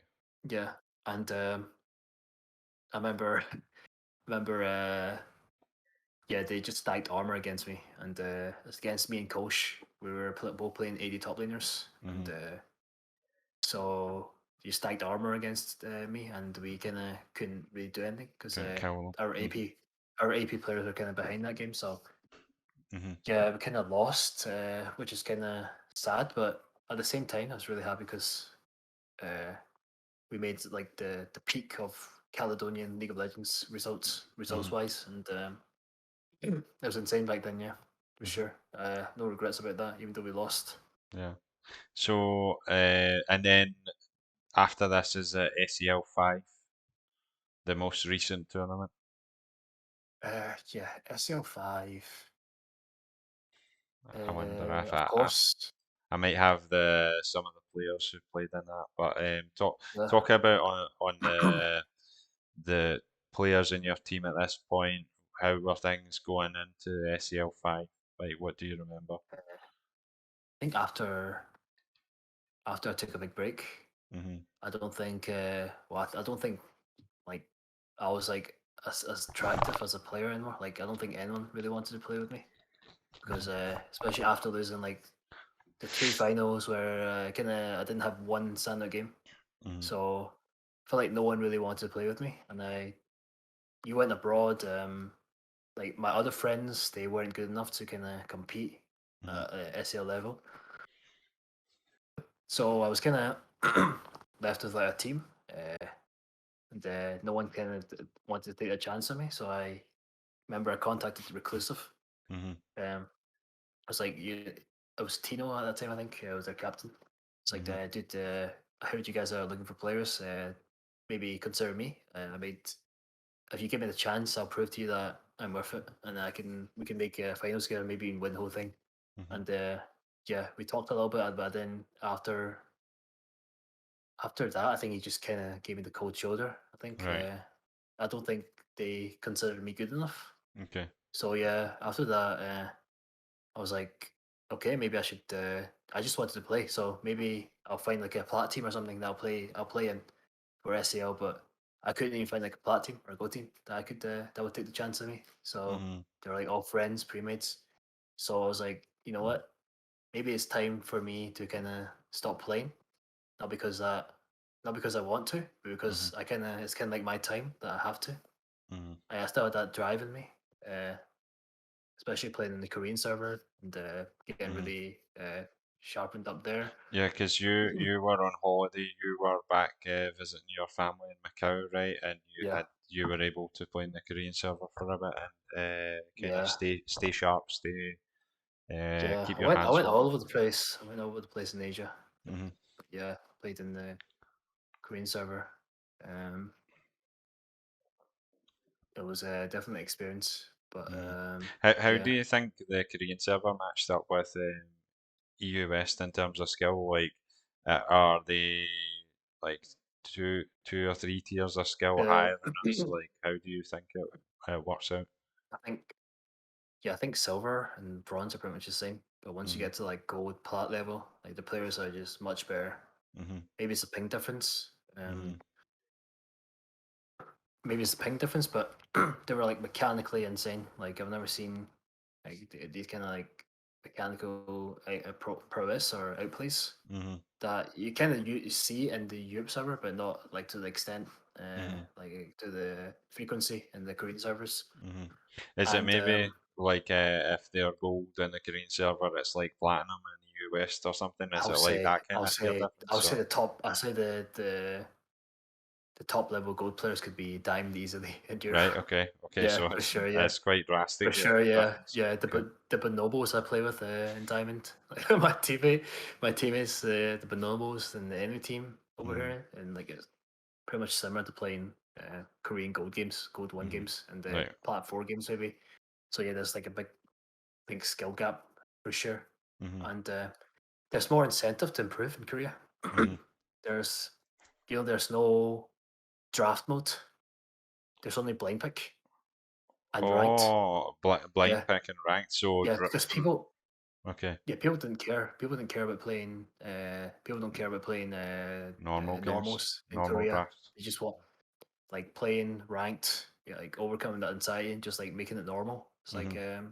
part of why the Korean players are so good. That's So interesting. yeah, I never knew about that at all. I thought it would be exact same format as we have it in EU West. You yeah, know, you have but blind pick, draft pick, ranked, and then solo queue, and then flex queue, right? yeah, but Hmm. yeah, I think the Korean server was a bit more toxic than Hmm. Europe. I think. Surprising, Yeah, honestly. yeah, yeah. Europe gets a bad rep in terms of some Yeah, of the Europe gets a bad rep, global but yeah, scenarios. Korean players, man, if you do something wrong, like it's just FF open. Hmm. Yeah, So, they don't want to waste time. so you're playing in Korea while you're back home visiting your family, and then Yeah. you managed to form a team after or during that time for SEL 5. Uh, no, I didn't form a team. Like I said, no one really considered me. No Mm-hmm. one really gave me the chance to kind of play anymore. Mm-hmm. And I think like one of the players that I respected the most, one of the friends of ours, obviously Flashy. Mm-hmm. He he pretty much messaged me Mm-hmm. last second. I think it was like pretty close to the tournament. It was like, "Yo, dude, I formed a team. You know, do you want to come play with us? No, do you want to?" I don't even think I was a starter back then. It was Majestico, and Mm-hmm. it was like, "Yeah, do you want to come play with us?" I was like, "Sure, man. I've got no one wants to play with me. I've got no team. I'll do whatever, man. I just want to play." And I was supposed to be mid or support, but then I think Disconnect played mid, so Mm-hmm. went support instead. So there was a chance Mm-hmm. that I played mid in that team, but went support, and then he pretty much assured me that I was his first choice support. Mm-hmm. So yeah, Flashy, like I have a lot of respect for him because he's one of the only people that kind of believed in me. Mm-hmm. Like after losing those two finals, after going on a break, he still wanted to play with me. So Mm-hmm. yeah, I think big ups to Flashy for sure. Yeah. So, talk about the players in your team. You had Chris G in the top lane. You had Flashy Slashy in the jungle.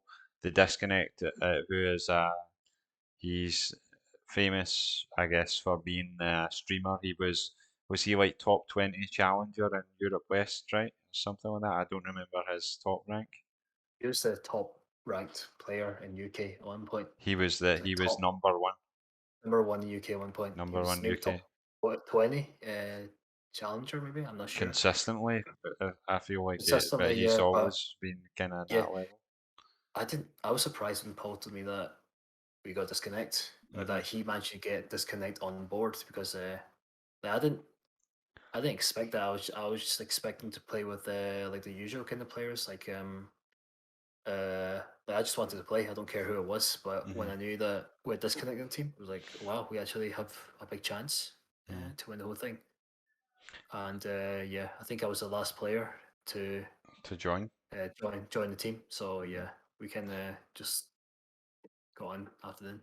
So it was Chris G, Flashy Slashy, Disconnect mid lane, Bum Clean, who's you've known for a while. He played in your university, right? Or at least you were friends with him through university. Me and Bumgleen go back to when I was in second year of university. He was first year. Mhm. Mhm. Maybe I was third. He was first. No, I was second year. He was first year. We used Mhm. to hang about a lot, play Tarkov together, Yeah. and uh, yeah, we used to just play games together. Me and you as well with him, Mhm. Yeah. and he used to go to our university events. So Mhm. I always knew Bum Clean is a good player. Like that guy's insane. He made gold in his first season of the league, made diamond in the second season or something. Mhm. You know, like that's one of the most insane peaks for a beginner or kind of Yeah. like someone that's short to the game. So he had a So yeah, like some raw talent, some natural yeah, for ability sure. for Yeah, playing. I always knew that he had that in him, but not to Mhm. that extent. It's insane, Mhm. like high diamonds, almost Mhm. masters.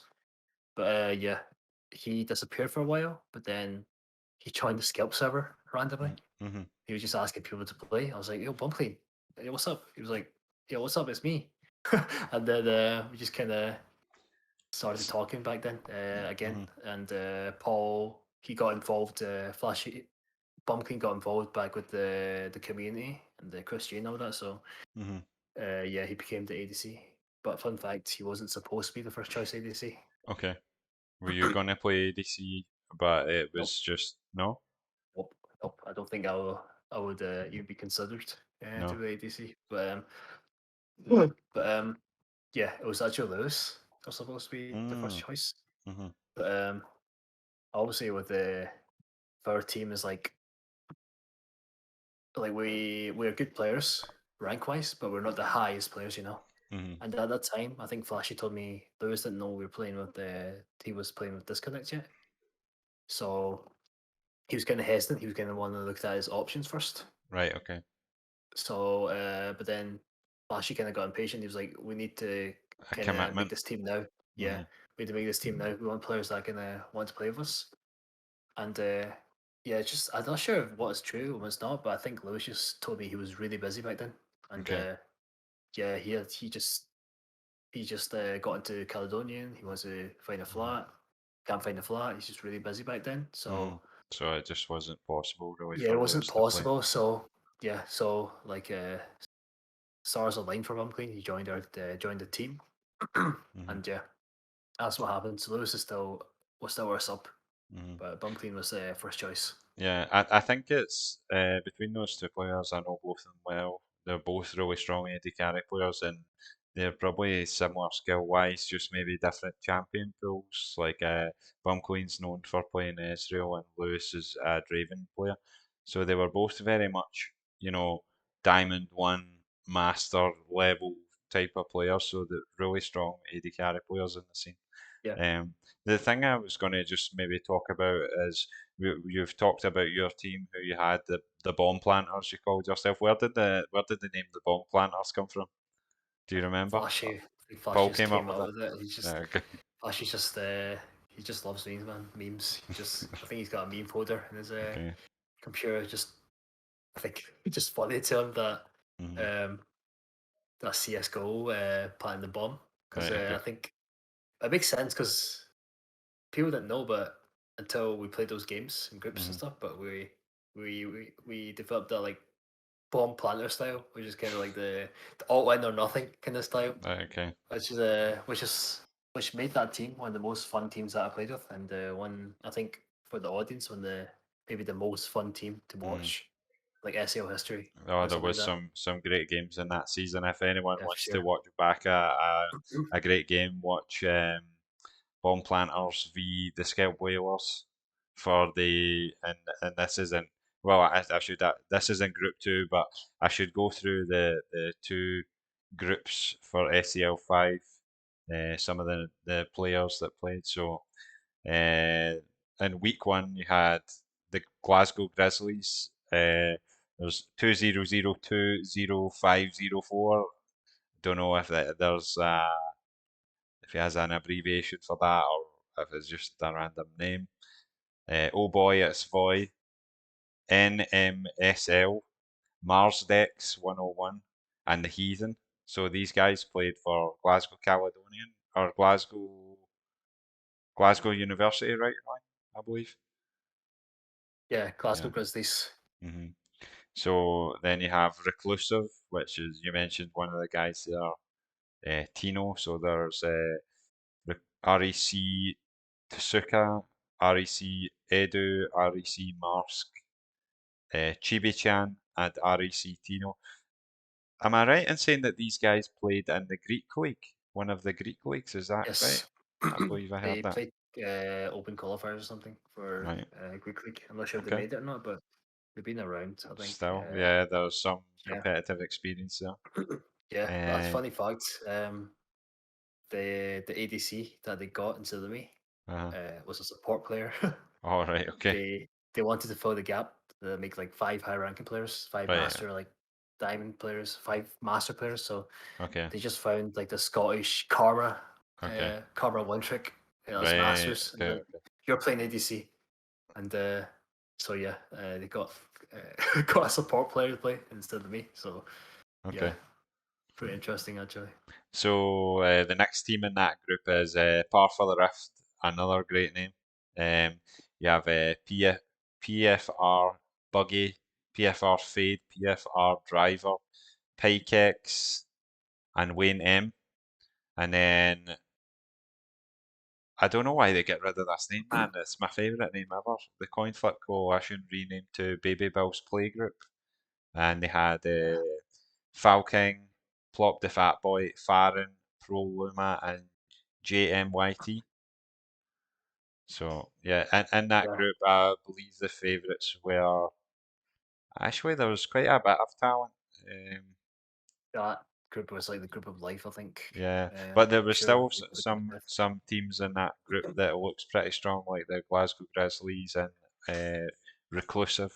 Inclusive. Uh, but Yeah, Coin Flip Coalition, I think they were maybe my third best team, and then Par for the Rift. I think these guys were very new. I yeah, don't know if they'd any competitive experience. I can yeah. maybe interview them It's at some yeah, point, but I never, there wasn't any, I only really knew about their ranks from op.gg, but they seemed like uh, the weaker team in that group. And then yeah. the second group, we have the Bomb Planters with Chris G, top lane, Flashy Slashy Jungle, the Disconnect mid lane, Bum Clean AD carry, and Roi Boi support. Then we have the Scout Whalers, another known team, previously dead again, and they signed to Skelp for SEL 5. You have Kolsch in the top lane, Leon in the jungle, Craney mid lane, Pizza Ball. Was he? I don't quite know if he was the main AD carry or if Kumikum was the main AD carry, I think but I don't know, but judging from like how I know them, I think maybe well, Callum or Pizza Ball was just Pizza busy or Ball. something. So Oh, okay, so yeah, maybe they he had got a busy rid of him. schedule. Yeah, Right, they like okay. having those big rosters, like getting attracting those like big hmm players. And then we Attracting. had Patsy support. So Pizza Ball and Kumikum would maybe swap out AD carry depending on who was available or, Mhm. you know, what maybe Yeah. champions or something like that. I don't Uh-huh. know. Steam Frogs have Kiko in the top lane, Blue Sorcerer jungle, Liam Esto mid lane, Dovahkiin AD carry, and Martian S I'm support. watching this. Yeah, watching Yeah. this support you. And then the famous Saltire team that won Yeah, SEL so it's 5, all right. Donut, Crisis, Vossen, GG, and Techifiend. Um, yeah, can you talk about some of the games in SEL 5 in your group? Like what happened in that group? Do you remember? I remember uh, I told Paul that I'd play. hmm Obviously, I was ecstatic to play again. hmm So I arrived at the airport after my holiday, then straight home, straight into scrims. hmm no Uh, rest for the wicked. no break, no break. You want to win, you don't get a break. But played Nautilus. We're actually the first few games. I think I was actually trying to be like the playmaker or hmm these like engaged Engage. champions. Yep. I didn't do bad, but I think our team in general, kind of I don't think operates the best on that play style, hmm and we just made some team calls, including me, that kind of threw the game. So I was like, you know what? Let me try like enchanters. Let me try play Seraphine or something, something hmm that can follow up and engage. Because I saw like how our team played and how Disconnect wants to play. He's like a hmm very aggressive player, always looking for angles. hmm So I made the turn like the disconnect angle, like something he sees in the challenger eyes, but not us. hmm But yeah, so that's how the surfing pick got kind of developed. hmm I just thought support what can follow up engage, what can engage as an enchanter, seraphine. So I think actually, yeah, I think I have the match history here. So I believe you played against Scalp Whalers the first game. That's a very difficult team to go into for your first game. Talk about that game because that's one of the more famous games in the group stage for Um, sure. yeah, I would say that's the most famous game uh, Mhm. of SAL because of how close it was, Mhm. not because of the context. The finals obviously was cool, Mhm. but like it was one-sided. But Mhm. going into finals, going to groups, we didn't do too well in scrims. Like I think we lost all our scrims. We maybe won one game, Mhm. and we didn't practice much either. Just two or three scrims before groups the next day, and then I remember talking to Bumclean. I was like, Bumclean asked me, "Do you think we can make it out? It would be really nice if we make it out groups, but I don't think that's possible." Mhm. I was like, you know what? Disconnect's right. If we picked scaling champions and we believe in ourselves, we get Mhm. to late game, mid to late game. It doesn't matter how good the opposition players are. You have better champions, you win the game. Mhm. Better, easier play for you, for us. So so we went into the Scalp Whalers game. Obviously scalped the org that replaced us. Mhm. There's a lot to play for, you know. We didn't really care who we we're playing against. We just wanted to kind of have the shot to make it out of groups, Mhm. and we knew that we either had to beat Skip Withers or we had to beat Saltar White and beat the gold team, not get upset by the gold team. So we went to that game, and it went pretty well for us actually. Mhm. I got first blood, I think it was on Seraphine, um, on Kumikum, and the Mhm. funny fact was that he was trying to kind of disrespect us. I think he saw Okay. our name tags or our skill level, Right. just walking up, you know, the ADC kind of thing where you're like trying to zone the Zone them off support, XP and things. zoning up XP and that. I was like, yo, this guy's kind of griefing his positioning. So I just landed a QE Mhm. into root, and then we just kind of killed him. And then Right. after that, he came back to lane. You could tell the whole persona kind of Oh, changed. He was playing really far it's back, attitude. Mm. really safe. Yeah. So Okay. Uh, yeah, we got like big leads. Paul popped off that game actually. I need to give a big shout out to Paul. Mhm. Paul's always a really confident player. Mhm. So before the game, he's like, you know, we're going to beat these guys. He's like the most optimistic kind of player, and you kind of need that, especially for a leader or a captain. Mhm. And he said that I'm going to camp Diff Leon so hard this game that we're going to Okay. win. I was like, you know, what, Paul, I believe you. I'm going to help you. So, so pretty much, he camped Diff Leon. Like Okay. it was pretty insane looking back in the game. Like Leon's like one of the best players, obviously, like Mhm. in the whole league, in Scotland maybe. But in that game, Paul got like really big like CS differences, XP differences. We just kind of played off that. Our bot lane lead as well. Kind of Mhm. played off that. Got dragons, like dragons. We played around what Disconnector wanted to do as well. Mhm. So he looks for angles. We follow up with it. Like even if we don't know if we might succeed, we just it's disconnect call. We follow up. Mhm. So he was getting solo kills as well because I think they got really thrown off by the flex pick Riven top because Mhm. Kosh hates playing against Riven.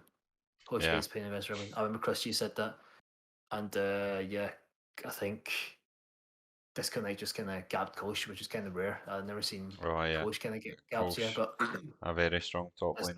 disconnect. He doesn't care who's playing against. He doesn't play against name tags. He plays with Mhm. his hands, his brain, his confidence. One of the most confident players I've ever like witnessed.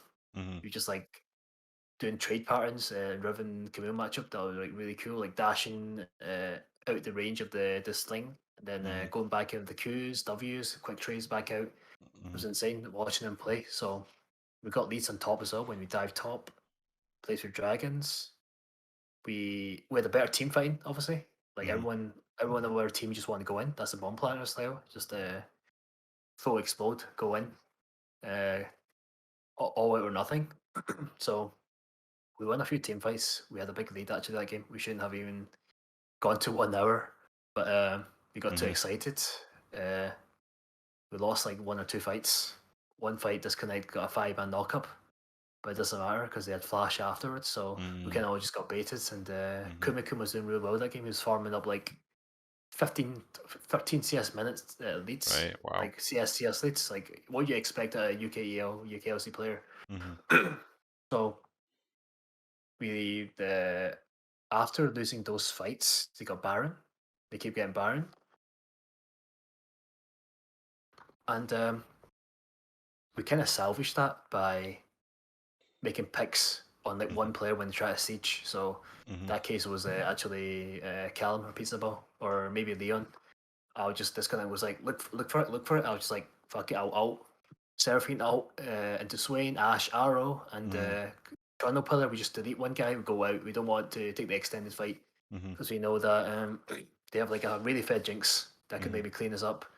So we kind of just took small leads here and there. That was like one of the most coordinated games I've ever played, Mhm. and I think they won another fight. They went pushed up mid. It was the final fight in the 1 hour mark.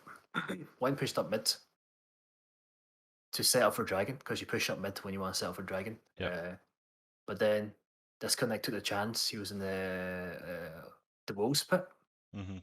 The wolves pit took the chance. He was like, you know what? If someone walks through here, the lazy route back to dragon, Mhm. we're going to capitalize on it and punish him at the end of the game. Pizza ball. Leon walked through the jungle, whilst the whole team tried to walk back to dragon through mid. So disconnect the Irving queue for the wall. We were like, everyone just go in. Seraphine out, Channel Pillar, Ash, Arrow. We just aced them. It was Mhm. like, if it wasn't for disconnect, recognizing that, like, we would have, I don't think we would have won that game. But Mhm. he recognized like the macro of like, so they have to push through mid if they want to set up for Dragon, and they have Mhm. to walk back to Dragon. And if someone takes that laser route, we win the game. Yeah. So yeah, that's it. That's how we won that game. Just Wow. the disconnect angle. Yeah, Just crazy. some foresight about like like take you take a chance if they fall into that and make the mistake, you can make a big Yep, advantage of it and yep, close the game. I yep. remember watching it myself. It was so back and forward for a while. It was hard to say who was going to win it, but you make Yeah, a good team that fight at the was end and ace them, right? yeah, that was a nice game to play in, especially. Like I think my hands were Mm. shaking playing that playing that Oh, game. But I believe it. That for I your like imagine your first game to go into a strong team like yeah, that, a team that beat you in the yeah. last finals. That's Not yeah, of tough to go course. into. Not even just a team that beat me. Of course, that's like a team that beat me in the finals. Like we've Mm, never beaten these guys before, you know. yeah, Like that's what yeah, Bumfield said as well. Like he played customs with them. He's never beaten yeah. them. But I've had a longer history. I've never beat these guys before. Mm, So going into that game and getting like those big leads, and like I started to believe that you know we could actually beat these guys finally. And mm, after the last team fight, I was so happy. Like I think everyone just jumped out of the seats. mm, And, like we finally did it, and we overcame our demons, especially me. It's like wow, we actually beat these guys who we've never beat before, mm, and we just have to win one more game to make it out of groups. It's not choke it, and we mm. just stomped those guys afterwards. The gold team. Yeah. So the next game I believe for you, and that's in that group was the Steam Frogs, who are one of the weaker teams in the group. Like I think they were probably the lowest rated team in that group. So Oh, yeah, because you like so in that group you have yourself. Uh, I would say it's hard to maybe say like in terms of skill, there was definitely like three teams that were, in yeah. contention for the top spot. Oh, You had Saltire, who had at that time like the only players that we were really familiar with were like people from the Bomb Planters team or Scalp Whalers team, and then Saltire were they're brand new. They've five new players that joined the league. Some of them, well, were from NLC or UKEL or something. I think Tekefin played on Demise with Vossen and Crisis, right? Who were two of the kind yeah. of notable players in that team. Both very strong players in their own right. Grandmasters, Masters players. Um, but again, like we, no one really knew much about them other than what, Yeah. like from Techie Fiend or what we could see on op.gg, they Mm. were very, very new in Yeah, I terms of like mean, what we knew about them. TJ's Trajan, I think, said the best. I thought the Skip Whalers would be the favourites, The favourites, yeah. and then and then it would be Saltire White. hmm so But anyway, Saltire White won it also. yeah. So the third game in your group, I think the way the stream was set up was that the winners stay on stream. So you played Yeah, Skip Whalers, you win that game. You played the yeah, Steam Frogs, win that game, and then you go into the third game against Saltire White, who Saltire just White. Yeah, bet Skip Whalers, right? The game yeah, before. Yeah. yeah. It's yeah, that format was fucking shit, man. hmm 3 back-to-back-to-back games, especially considering it's a group of death. Like hmm three, like we didn't even have any business like in the like few of others to make it out of this group. hmm Never mind take games of like Saltire White, Scalp, but we went head to head with them. hmm Saltire White in the last game. Me hmm and Bum Clean got leads, hmm solo kills.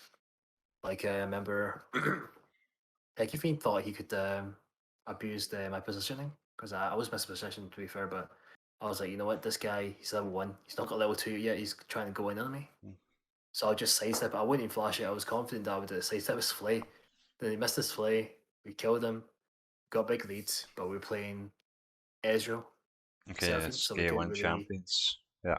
yes, so we couldn't really snowball our lead to take dragons in that. hmm And like that's one of the rare games where Disconnect was doing badly as well. I think hmm he didn't know who Techie was, and Techie's like a really roam heavy player. hmm So he's got out roams, solo killed Lux as well. Yeah, I think I remember specifically about that game. They banned a lot of the disconnects characters, so Yeah, I think they had banned um, Akali, Zillion, Soraka, Riven, and Victor. I think Chris G actually was it game one. I think they role swapped or they lane swapped, right? Chris G played mid Victor mid lane. Victor. Yeah, Yeah, so I think Saltire recognised that there could be flex picks there, right? So yeah, Disconnect is known to be he must be like the best Zillion in EU West, right? no doubt, without a doubt, for sure. Probably, yeah, yeah. One Right. of the best Roman players I've seen as well in Yeah, gaming. yeah. So You've not seen them or not seen them animation cancel in person. I saw it okay. on LAN. Crazy. Right, okay. Crazy. Yeah. So um Disconnect is forced onto like I don't know, is Lux one of his pocket picks or is Lux it is one of his pocket picks, right, but okay. he worked out in scrims as well. But whenever we played Lux, Uh-huh. we couldn't really do anything with it. We kind of lose. I don't know Right. what's down to pick, but kind of established that you know what, no more Lux Okay. or disconnect. So Maybe doesn't suit what his role in our the team was. our yeah, just we need to like disconnect known as like someone that can like make calls, go in, set Uh-huh. A engages. bit more But playmaking. Lux, it's not even his fault that game. We just hmm had a really split team. Ezra wants to poke, Hecarim hmm wants to go in, Lux wants to just like poke as Poke well, as well. follow up. hmm Camille wants to go in, so our team was really split. Like, and they counters it with having heavy CC and Caitlyn traps. How are you going to Yeah. enter objectives if Caitlyn traps are there? So Yeah, so yeah, I think the team that Saltire ended up coming up with was Sejuani top lane, Udyr jungle, Ari mid lane, Caitlyn AD carry, and Thresh. So they're a very zone heavy control type team yeah, for versus sure. a kind of split Yeah, personality to like yep, Camille and Hecarim want to engage, and then the rest of the characters want to poke. So for yeah, sure, yeah. it's kind of Uh, yeah, it doesn't and all add up, sort of thing, or doesn't yeah, for sure. thematically make sense, right? Yeah, and we established that like we could have definitely won that game. Maybe even come close to winning it if like we were up gold. We were up like we were even in gold actually until like a mid game team fight hmm around. like Baron or Elder. I think it was Elder actually, second Elder. That's when we the gold swang, but we were even the gold. Like we established that uh what was I saying? We established that we could have won the game if we played through bot with Mhm. me and Bumpkeen's pressure that we created from solo kills, the lane pressure. We could got dragons, Mhm. win through dragons. But Flashy, being like the selfless player that he is, he would obviously want to help disconnect to Mhm. like kind of put him back into the game after he's like suffered a lot of deficit. So what that ended up doing was put him and Flashy both really behind because they Mhm. make counterplays. So we could have won that game if we played through top or played through bot because Christy was solo killing Sejuani top or Mhm. we were creating lead spot. So, but we didn't. We ended up doing the thing that we shouldn't do, and the thing that would lose us the game was to play through mid. And so yeah, that's how we lost that game. I think, Mhm. other than draft, obviously, but we could have made it close. Mhm. So tell me about what happened after the group stage. Was it quarterfinals or semi-finals you were into, and who did you play there? There was a bigger group this time compared to last year. More Mm. teams, better teams. Yeah. So we were the second seed of our group, so we played the first seed out of the other group, which is reclusive. And there's no since two teams made it out of the out of groups, so there's only semi-finals. Mhm. So we play reclusive, which may be our biggest challenge to make it to LAN. You know, we were already happy making it to groups, but Mhm. we all wanted to make LAN. That was like the next step of the dream, the goal, Mhm. and pretty much, um, yeah, we played them. They're one of the title contenders, so it's it's really hard to like overcome that obstacle and kind of. But that was our final obstacle to make it to LAN. Mhm. And me and Paul actually prepared since before the tournament even started because we knew Reclusive were going to play, and we knew like their patterns where they're going to start, like covering positions, like player tendencies.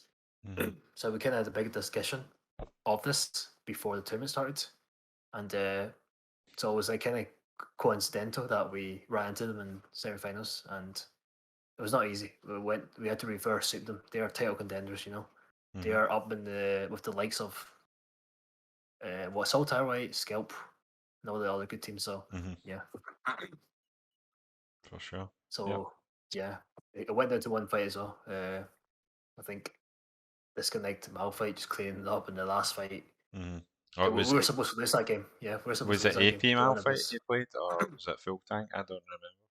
It was AP Malphite. It's one of Maybe. Disconnect's pocket picks. We had a lot of pocket picks that Mhm. we didn't even bring out. I think that's what's so fun to watch us play because I think we're just like the most fun team to watch because of the like the pocket picks, the flex potential. I could Mm. flex with Disconnect. He plays support Shami, Soraka, Karma.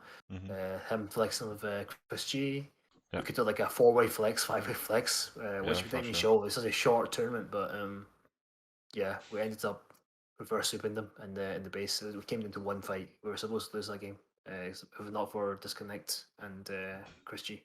Mhm. So yeah, and then the finals against Saltire, right after that.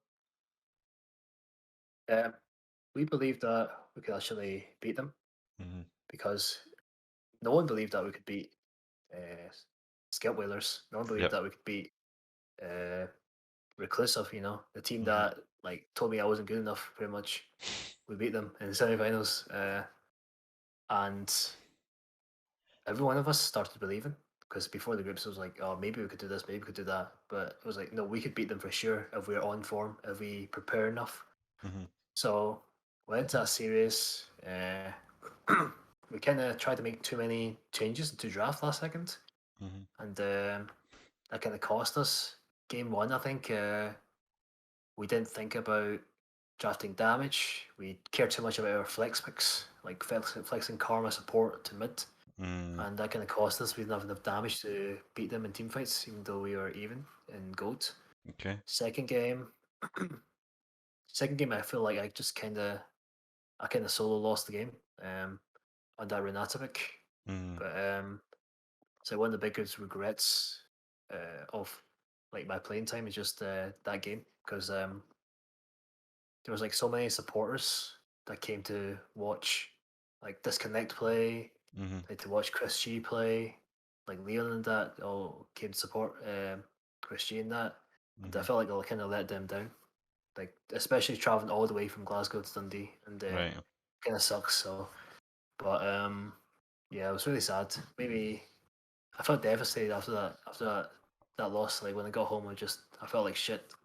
Mhm. But yeah, it was like another finals loss as well. But yeah, gotta move on, you know. Yeah. Okay. So, and then, are there any tournaments that you're doing right now, like after SEL 5, that you want to talk about? I kind of want to talk about Strathy Mhm. boys, the Strathers. Mhm. Obviously, like a lot of my history and like legacy with the Caledonian, like Mhm. University, Caledonian Chargers. But I feel like over the years, like my presence in the society, Caledonian society, is kind of dropped. Mhm. And I don't think that people really like know me anymore in that Mhm. society or interact like knowing what I do in the Mhm. society. And I felt like maybe it's time to move on. Mhm. And when I was deciding my masters, I was thinking of Caledonian or Strathclyde. Mhm. But if I was going to go to Caledonia again, it was because of my personal feelings and my history with the Esports Society. But Mhm. at the end, I chose Strathclyde because I guess more people convinced me to go to Strathclyde than Okay. Caledonian, and nobody actually convinced me to stay at Caledonian. Mhm. Maybe they don't know that I was doing a masters, but yeah, no one convinced me to stay, and Mhm. the people at the Strathers were just more welcoming, and they needed me more. Yeah. Especially, I talked to the president Steph about uh, him asking me to become the captain of the team Okay. to form that first official Strathers East League of Legends community, that first Mhm. like official Strathers League of Legends team, and it kind of just got me on board, and I want to be kind of part of that history again and make make goals and put them like at the top of Scotland, Mhm. and that's what we done. We achieved like top 24, I think. We're Okay. still in the open playoffs, so we can even get higher in Nuel. So top 24 are like 230 teams. So it's Nice. my peak personally in Nuel. So That's it's great, insane. man. Mhm. Yeah, it's Well done. insane. Okay. So we've talked about your competitive history for a while. I think we should move on now. I think that's everything, right? That's where you're currently at. You're you're with Strathclyde, and there's Yeah. no tournaments outside of your university that you're playing in at the Nah, just focusing on the university tournament, making history with them. moment. Yeah, Okay. just that. Yeah.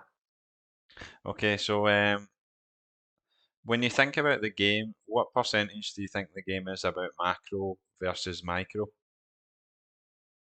Uh, like, what's more important, Well, macro or it doesn't need to be like what's more important. It could be like you think is the game 50-50, or is it 70% macro, 30% micro? How like what do you think it? I think I think depends. Solo queue, I'd say it's more dependent on. I would say solo queue is 6% mechanics, Mhm. 40% macro. Mhm. Like mechanics would carry you to a lot of places in solo queue. Like Mhm. even like one of those like high diamond positions. Whereas if you had good macro but no mechanics, Mhm. but you're smart with your decisions and you play those like jungle role, the support role, you can get really high positions as well. Mhm. But in com, I feel like there's more there's more importance on uh, like a balance of both. So as Mhm. I just say, it's like 55% mechanics, the rest macro Okay, so it's a because lot closer. yeah, a lot closer. But obviously we don't. It's still like grassroots level, the level that I play. So Mhm, it's not like the level of SKT where it's like majority macro and mhm, then minority mechanics. mhm. Yeah. Okay, yeah, that's a fair point. It's just because, and I should say this for people who don't understand those terms, that macro is like your bigger picture strategy, how you coordinate with your team, focusing on objectives and things, and micro is the individual aspects of the game, like how do you perform mechanically, uh, do you know the matchups in terms of like if this guy uses this ability, I can counter with this ability, so on, things like that. So, okay, let's move on from that. What makes a good support player then, in your eyes?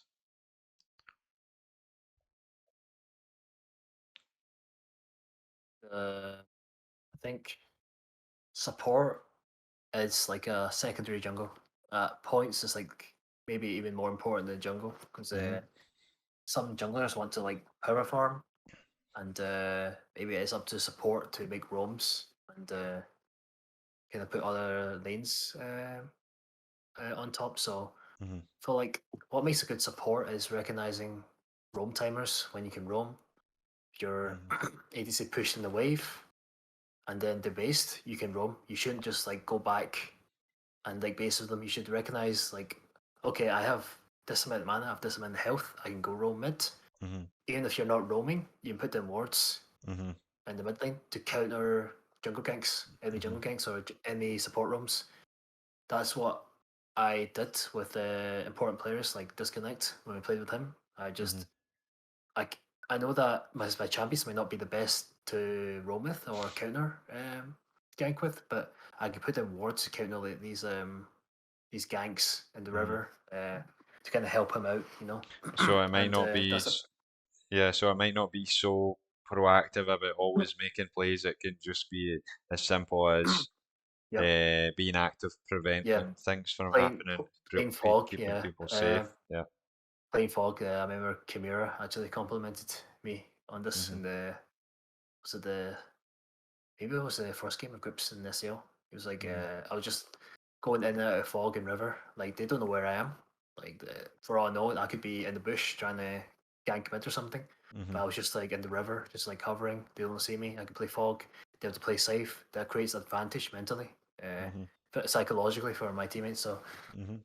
yeah, and yeah, that's one of the core fundamentals I think to support. It's just not autopiloting and just playing Mhm. for a lane. Recognize that obviously sometimes it's better to play for lane and not roam because your lane's the win condition. Mhm. But Yeah, for sure. when you realize that your there's like your lane's not doing too well, or you're playing a losing lane, you should go roam Mhm. and you should make plays. Coach Cupcake actually taught me a lot of that, and I actually have runes on the different champions. Like Janna, I have like two separate runes. One's like a roaming rune to Mhm. like resolve the roaming rune with the sorcery secondary, and one Mhm. like resolve secondary, which is like for the lane. Okay. Yeah. Okay. So yeah, runes and things for Ah, matchups and like recognizing where your win conditions are and playing for that, even if it isn't yep. in the same lane as you in bottom lane. It could be make things happen mid lane, make things happen top lane, Exactly. And prevent top lane from dying, prevent mid lane from dying, or even protecting your bottom lane. yeah, So and okay. knowing when you can place wards. It's like Hmm. sounds dumb, but it's most important fundamental support. If Yeah. you place wards on a solo mission, you die, you cost your team. Yep. You need to For sure. recognize when you can play with the jungler, when you can synergize with the jungler to maybe make ganks happen, Hmm. to make plays happen elsewhere on the map, when you can play with your teammates or your jungler to place wards around the map. Hmm. That creates more safety for you. Yeah. And yeah, that's like the fundamentals of warding. It's just not to solo ward when Hmm. you can. You have to make steps happen before you ward, like push up mid, Hmm. ward, walk in as team ward, and know when to place these wards as well. Okay. Yeah, Yeah. good. Okay. Are there any players that inspire you? Oh, inspired me. Does it have to be support role? I mean, it could be anyone. It could be Faker. I mean, I think Faker inspires a lot of League of Legends players. But Yeah, I I mean, mean, maybe someone like I don't know. It depends. It could be anyone. A streamer, one of your friends, anyone. I think, I think, probably most recently, or I've been a fan of Deft for a long time. Mhm. I think Deft and Core DJ, two of my favorite players, Mhm. and Deft most recently because finally won that World Championship, Mhm. and I feel like I resonate with a lot of his kind of story. I would just I keep trying. The most important thing is the unbreakable spirit. Mhm. Like even if you fail, even if you lose, it's about picking yourself back up and telling yourself that you can do it again. You can keep going. Mhm. Like you shouldn't be afraid of. You shouldn't quit because you're afraid of being the loser. Mhm. You should recognize that yes, I might not win, but you never stopped trying to win. That's the Mhm. most important thing that I think Dev taught me. And Core JJ, obviously, he's like a really, really smart player. I watch his VODs. I'm sub to him on Twitch, and yeah, he's just a Mhm. really good player. Yeah, for sure. He's an ex-world champion, right? Deft Yep, current world champion after the last world. So yeah, both good players to follow and be inspired by. yep. Um, are there any mice, keyboards, or other peripherals or things like that that you swear by that you've always used? Uh, fun fact: I think the last 6 or 7 years, I've used the same set. I switched twice, mouse and Mhm. keyboard, but Razer is the go to. Mhm. I used to have the Razer Tournament Edition mouse. It was a bit Mhm. heavy, but I got used to it. It's like my first serious gaming mouse. I used to play on like really shit mouses, like portable holiday mouses, Mhm. and that was the first mouse that I actually bought and aborted. So I Okay. played with that. You gave me your old Razer keyboard, the The Black Widow. Black Widow one, and Yeah. that was my go-to. We won belong with that, won Mhm. a lot of that. But after I got in contact with Scalp, they, big shout out to Scalp. They Mhm. gave me the Razer equipment that like I could only dream of. Those are like expensive equipment, which Mhm. I think I'll like swear by. The Razer Telekinesis V2 Huntsman, I think Right. the Okay. keyboards. It's like a mini 60% keyboard, Mhm. just perfect for me. And then the Razer Viper, I think 8K polling rate. Let's see.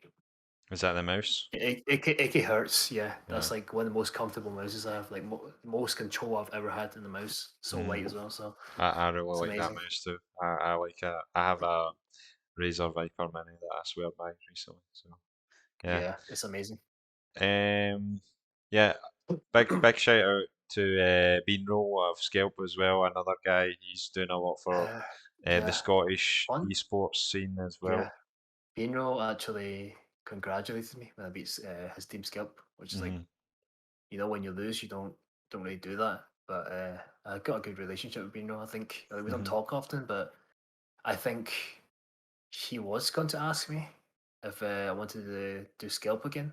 Mhm. But obviously, I didn't want to like disappoint him again and his org. Mhm. And especially, I don't want to play for an org if I don't believe that we have a chance of winning because that's Mhm. like disappointing more people. And but I think he still believed in me because he said he heard that from people that I was in Korea or something, so he didn't Mhm. message me about SEL. Okay. Yeah. So Maybe yeah, maybe he but thought you wouldn't be back in time or something like that. yeah, Yeah. I If think you. so. But I actually told Mac, one of our mutual friends, that Scalp should sign Leon and stuff. Mhm. I think they deserve that chance after Mhm. winning SEL. Yeah, they played really well last year for sure. Okay, so the next section is highlight clip section. Roy's given us two clips to watch. The first one's a very famous one. It's the collector video. Everyone in the League Lads Discord knows about. I'm just going to bring it up just now. Should not have done that. Oh, that what? Oh, fuck. Roi Boi, pop off. Collector. Pentakill. Behind you. Come on. You guys are so different from me. I would definitely just win the Go. game now.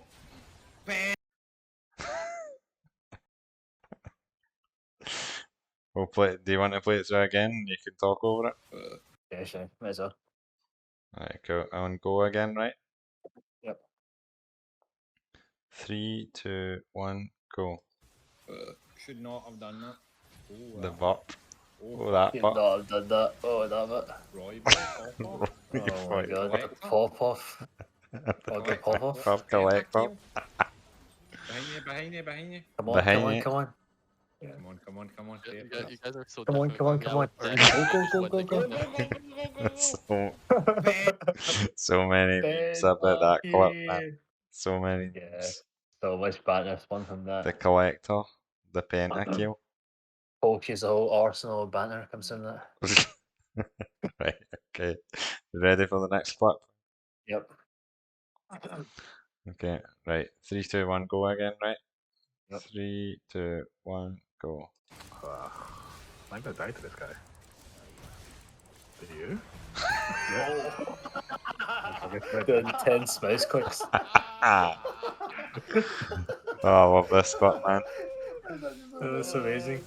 I couldn't even Honestly- watch the game after this, man. I was just Yeah, crying I and could. laughing, man. I died straight after that. I don't know what I was doing. I didn't care how it was in the game. Ah, Wait, what? He was in Alpha. That's so perfect. oh, man. This is amazing.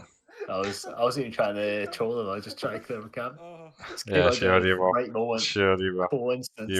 You were definitely trying to troll. For Alpha. So, for Oh, everyone sorry, man. who doesn't know,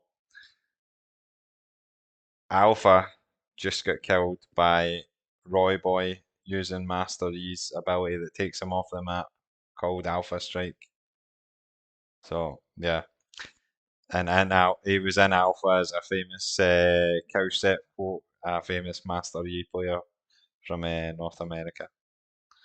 The way I've set up this interview series is that 12 of the questions will be standard for everyone, and the 3 remaining questions will be personal questions that might get a laugh, might Okay. get a joke out of it. So, you've had many different names over the years. You've had Roi Boi, Demonized, Ugly Boy Roy, and then also you have a number of alter egos depending on which role you're playing. Like, if people don't know, Doinby is a famous mid laner from China. Which team did he play for again? Korea. He's Korean, but he's He's in China. Korean, but he plays in the Chinese league a Yeah, lot. he's in China. Okay. Yeah. So Doinby is his name, and when Yeah. Roy's playing mid lane, especially when he's playing Rise, a famous Doinby character, he sometimes goes by Roinby. Or when he's playing AD carry and he's playing a lot of Sivir, a character played a lot by Reckless, who's very famous in the European League. Sometimes goes by Roycless, or if he's playing Zed, there's a famous streamer from North America called LL Stylish. Roy sometimes fancies himself as being called LL Royalish when he's playing Zed. So, is there any? What's your favourite Roi Boi alter ego name when you're playing a different role or a different champion that you don't normally play? That's what I'm feeling at the time. I think Roi Yeah. B is just the one that just amazing. Just the meme with the Rise Perfect. L9 hacks. Yeah. Just The Roy. 400 Roy B. CS. 400 CS, yeah. I was always good at Rise as well, so it's Okay. amazing matches up. Yeah. Roy B, I think. Yeah. Just the most memeable one, I think. Yeah, it's a Yeah. good one. That's my favourite, I think. Yeah. Okay. Just my name just rhymes with everything, I think, so that's something I can meme with. Yeah. Right, okay. So, We know you're quite prolific on Twitter, especially when it comes to a certain aspect of the game. For those that don't know, a flame horizon is it was kind of coined by a Korean top lane player, Flame, who was so good that he could make 100 CS difference over his opponent in lane. Roi Boi's been known over the years to be he loves posting a Flame Horizon on Twitter. Nothing better than a Flame Horizon on Twitter. How many Flame Horizons do you suppose you have on Twitter? Where I think more than I can't even count. It's just that many. Just flame out more than the hundreds. Let's just say that. More than 100. CS. Okay, so Yeah, it's 100. 100 So you CS. have CS diffed a lot of people Yep. on Twitter, Flame Horizons then. Okay. Yep. Okay. And also, the final question is you've had a long career, played in so many tournaments. Over this long career, how many times have you retired and came back? You've had more redemption arcs than most anime characters at this point. So, okay. Yep. So how many times do you think you've retired over your career? I don't know, man. You just gotta consider the maybe 3 or 4 times I might retire Okay. in the future. Maybe Okay, all right. like So there 10 times or might still something. be Yeah. more over Yeah, it may still be more. before you're officially fully retired. Yep. Okay, Yep. right. Funny meme. Okay. Yeah, just like to say thanks again, Roy, for being on. If you could give a like and a subscribe on your YouTube video and follow on the Twitter at below the bottom of the screen there, be a big help. I'm planning to do a few more of these. I already have, I think, more than 10 lined up so far, different players in the scene. A few people that we've mentioned here in the video, Techie Fiend, Crisis, Leon, Ewan, Flashy Slashy, lots of people trying to get involved here. So yeah, if you could like and subscribe, stay following on YouTube and Twitter, Share it as that'd well. be great. Yeah. Share the video as well. Roi Boi, if do you want to plug your Twitter for any people who want to appreciate a good Flame Horizon or anything like that? Don't really post Flame Horizons anymore. No, You know, not just anymore. A thing of the past. I mean, when you have that much Flame Horizon, you just can't post like that many a day. But yeah, my Twitter is at CHEOK and then 10 at the end. 10's my number for Strathclyde. Mm-hmm. So yeah, just at Chalk10, and you'll find me on Twitter. Okay. I don't know how often I post. Don't really post that much anymore, but yeah. Yeah. Follow would Okay. be nice. Right. Okay. Thanks very much, guys. Have a good night. Thank you.